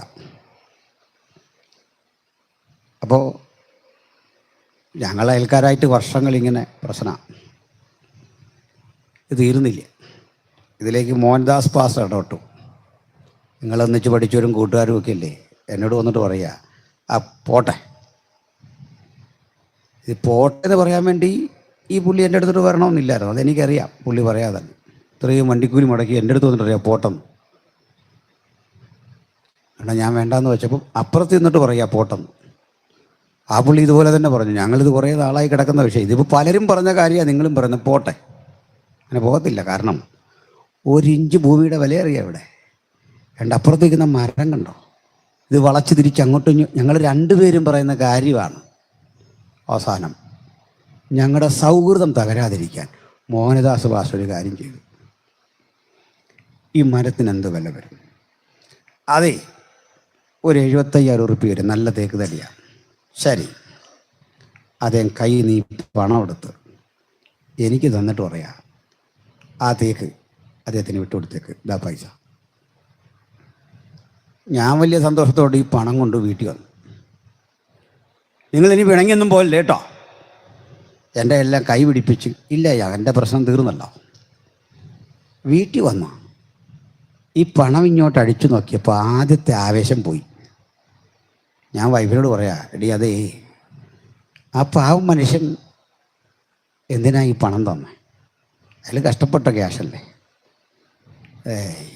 ഇത് വേണ്ട, എനിക്ക് തിരിച്ചു കൊടുക്കണം. അന്ന് ഉറങ്ങാൻ കിടക്കുമ്പോൾ ഫ്രാൻസിസ് വാസ് വൈഫിനോട് പറയാ, നമുക്കാ തേക്ക് വേണ്ട കേട്ടോ, വേറൊന്നുമല്ല, അത് മോഹനദാസ് പൈസ മുടക്കിയതാ, അദ്ദേഹം പ്രശ്നം തീരട്ടെന്നോർത്ത് ചെയ്തതാ, വേണ്ട, അത് കൊടുത്തോടത്തിന് കൊടുത്തേക്കാം, വിളിക്കുക. ഞാൻ അന്ന് രാത്രി തന്നെ ഫോൺ വിളിച്ചു. പ്രിയപ്പെട്ട ഫ്രാൻസിസ് ഫാസ്റ്റർ വിളിച്ചിട്ട് പറഞ്ഞു, വികാസന എനിക്കൊരു ദുഃഖം, ആ പാവം മനുഷ്യൻ നമുക്ക് വേണ്ടി പണം തന്നു, ഇത് വേണ്ട, ഒരു കാര്യം ചെയ്യും, എനിക്കാ തേക്ക് വേണ്ട, ബ്രദർ എടുത്തു, നമുക്ക് ഈ പൈസ ഞാൻ കൊടുക്കാം. ഉടനെ ഫ്രാൻസിസ് ഫാസ്റ്ററിനോട് പറയാ, എനിക്ക് വേണ്ട തേക്ക് നിങ്ങളെടുത്തോ, നമുക്ക് ഒരുമിച്ച് അദ്ദേഹത്തെ വിളിച്ച് ഈ പണം കൊടുക്കാം. എന്താ പറ്റിയെന്നറിയണ്ടേ, മോഹനദാസിൻ്റെ ഇടപെടൽ ഞങ്ങളെ തോൽപ്പിച്ചു, ഞങ്ങളുടെ വാശി മുഴുവൻ അവിടെ പോയി. ഇതാ യേശു ക്രൂശിൽ ചെയ്തത്. പാപിയായ എനിക്ക് വേണ്ടി രക്തം ചൊരിയുന്നവനെ കണ്ടപ്പോൾ മനസ്സിൽ തട്ടിയ അനുതാപത്തിൻ്റെ പേരാണ് മാനസാന്തരം. മോഹൻദാസ് ഭാഷ ഞങ്ങളുടെ രണ്ടുപേരെയും തോളിൽ കൈയിട്ടിട്ട് പറയാണ്, പൈസ അല്ലെന്ന് വലുത്, നിങ്ങളെനിക്ക് നഷ്ടപ്പെട്ടുകൂടാ, നിങ്ങളെൻ്റെ സഹോദരന്മാരാ, പൈസയല്ല പ്രാണനും ഞാൻ തരും നിങ്ങൾക്ക് വേണ്ടി. ഇത് കേട്ട് ഞങ്ങൾ പറയാ, നിങ്ങൾക്ക് വേണ്ടി ഞാൻ പ്രാണനെ തരും, നിങ്ങളാ ഞങ്ങളെ ഒന്നാക്കിയത്, പണത്തേക്കാൾ മൂല്യവത്താ ഹൃദയത്തിൽ അനുഭവിക്കുന്ന സമാധാനം. ഇതാ സുവിശേഷം ഇന്ന് രാത്രി പ്രദാനം ചെയ്യുന്നത്. ഈ സമാധാനം കരഗതമാക്കിയിട്ടേ പോകാവൂ. വാഗ്വാദങ്ങളുടെ തർക്കങ്ങളുടെ സമാധാനം നഷ്ടപ്പെട്ട ഈ ലോകത്തിന് സമാധാനം നൽകാൻ കഴിയുന്ന ഒരൊറ്റ സന്ദേശം ഈ സുവിശേഷമാണ്. ഹല്ലേലൂയ. നിങ്ങൾക്കറിയണ്ടേ, റഷ്യയും തുർക്കിയും കൂടെ ഉക്രൈനും കൂടെ അടിവെക്കുക. റഷ്യൻ കരടിയുടെ ചിത്രം പതിച്ച ഒരു വണ്ടി അതിലെ പോയാൽ ഉക്രൈൻ ആക്രമിക്കും. റഷ്യൻ പതാകയോ പടയാളികളോ കണ്ട് ആക്രമിക്കും. ഉക്രൈനികളെ കണ്ടാൽ, അവരുടെ വാഹനം കണ്ടാൽ, പടയാളികളെ കണ്ടാൽ അപ്പുറത്ത് ആക്രമിക്കും. കാരണം ശത്രുക്കളാ. ഒരു കാര്യം അറിയോ, അതുവഴിയും ആരും ആക്രമിക്കാത്ത ചില വാഹനങ്ങൾ അങ്ങോട്ടും ഇങ്ങോട്ടും പായുന്നുണ്ട്. അറിയാമെന്നറിയണ്ടേ, റെഡ് ക്രോസിൻ്റെ സന്നദ്ധ സംഘടന അതിലെ വണ്ടി വിടുന്നുണ്ട്. എന്തിനാണെന്നറിയണ്ടേ, യുദ്ധത്തിൽ മുറിവേറ്റ മനുഷ്യരെ താങ്ങാൻ, അവർ മരിച്ചുപോയവരുടെ ബോഡി എടുക്കാൻ, ഒറ്റപ്പെട്ട അനാഥ കുട്ടികളെ പെറുക്കിയെടുക്കാൻ. ഈ വണ്ടിക്കൊരു ചിഹ്നമുണ്ട്, ഒരു ചുവന്ന കുരിശ്. ഈ കുരിശ് കണ്ടാൽ ഉക്രൈനികൾ വെടിവെക്കില്ല, റഷ്യക്കാരും വെടിവെക്കില്ല. എന്താ കാര്യം എന്നറിയണ്ടേ, ഇതാരെയും കൊല്ലാൻ പോവല്ല, ഇത് സമാധാനം പറയാൻ പോവാ. ക്രൂശ് സമാധാനത്തിൻ്റെ ചിഹ്നമാണ്. ബദ്ധ വൈരികൾക്ക് നടുവിലെ അത് സമാധാനം സൃഷ്ടിക്കുന്ന ചിഹ്നമാണ്. ഈ ചിഹ്നത്തിൻ്റെ ശക്തി നമ്മുടെ ജീവിതത്തിലൊന്ന് ആസ്വദിച്ചറിഞ്ഞ് ഇന്ന് രാത്രി മടങ്ങാൻ സർവശക്തൻ കൃപ ചെയ്യട്ടെ. കണ്ണുകളടച്ചാട്ടെ, പ്രാർത്ഥിച്ചാട്ടെ. ക്രിസ്തുവിൻ്റെ സമാധാനം നമ്മുടെ ഹൃദയത്തിൽ വാഴട്ടെ. തേജസ്സേറിയ ആ അനുഭവത്തിൽ നമുക്ക് കരുത്തരായി മടങ്ങാം. ഈ കേട്ട വചനത്തിൻ്റെ അടിസ്ഥാനത്തിൽ ക്രിസ്തു ചൈതന്യം കൂടാതെ ഒരാളെങ്കിലും ഈ വചനം കേൾക്കുന്നെങ്കിൽ, യേശുവേ എനിക്ക് അങ്ങേ അനുഗമിപ്പാൻ ഇഷ്ടമാണ്, ഞാൻ നിന്നെ പിന്തുടരുന്നു, എനിക്ക് വേണ്ടി ഒന്ന് പ്രാർത്ഥിക്കണം, എനിക്ക് യേശുവിൻ്റെ പൈതലായിരിക്കണം. ആർക്ക് ഹൃദയത്തിൽ ആഗ്രഹമുണ്ട് അവർക്ക് മാത്രം കരമുയർത്താം. നിങ്ങൾക്ക് വേണ്ടി പ്രാർത്ഥിക്കും. ചില കരമുയർത്തുന്നു, ചില കരമുയർത്തുന്നു. ഉയർത്തിയ കരങ്ങൾക്കായി സ്തോത്രം. ഉയർത്തിയ കരങ്ങളെ കർത്താവ് അനുഗ്രഹിക്കട്ടെ. ആ കരങ്ങളെ താഴ്ത്തിയിടാം. കർത്തദാസന്മാർ ഇവിടെയുണ്ടല്ലോ. യേശുവിനെ പ്രസംഗിക്കുന്നതിൽ ആവേശഭരിതനായി എനിക്ക് മുമ്പോട്ട് പോകണം, എനിക്ക് ക്രൂശിനെ ഉയർത്തണം. ആഗ്രഹമുള്ള ദൈവദാസന്മാർക്ക് വേണ്ടിയും വ്യക്തികൾക്ക് വേണ്ടിയും ഒക്കെ പ്രാർത്ഥിക്കാൻ പോവുകയാണ്. ഈ രാത്രി കേട്ട വചനത്തിൻ്റെ അടിസ്ഥാനത്തിൽ ഞാനൊരു വാക്കിൽ പ്രാർത്ഥിക്കുന്നു. സർവകൃപാലുവേ, കരമുയർത്തി സമർപ്പണം ചെയ്ത അങ്ങയുടെ കുഞ്ഞുങ്ങളുടെ മീതെ നിന്റെ കരുണാ സാന്നിധ്യം ഇരിക്കണമേ. പുതുകൃപയോടെ, പുത്തൻ മനസ്സോടെ, പുതിയ ഊർജത്തോടെ തിരുമേനിയെ സ്തുതിപ്പാൻ കൃപ ചെയ്യണം. അങ്ങ് ഞങ്ങൾക്ക് നൽകിയ എല്ലാ ഉപകാരങ്ങൾക്കും നന്ദി. കരമുയർത്തിയവർക്ക് കൂടുതൽ കൃപ കൊടുത്തട്ടെ. നിന്നെ അനുധാവനം ചെയ്യാൻ ശക്തി കൊടുത്തട്ടെ. പ്രാർത്ഥന കേട്ടുണ്ട്. സ്തോത്രം യേശുവിൻ നാമത്തിൽ തന്നെ. ആമേൻ.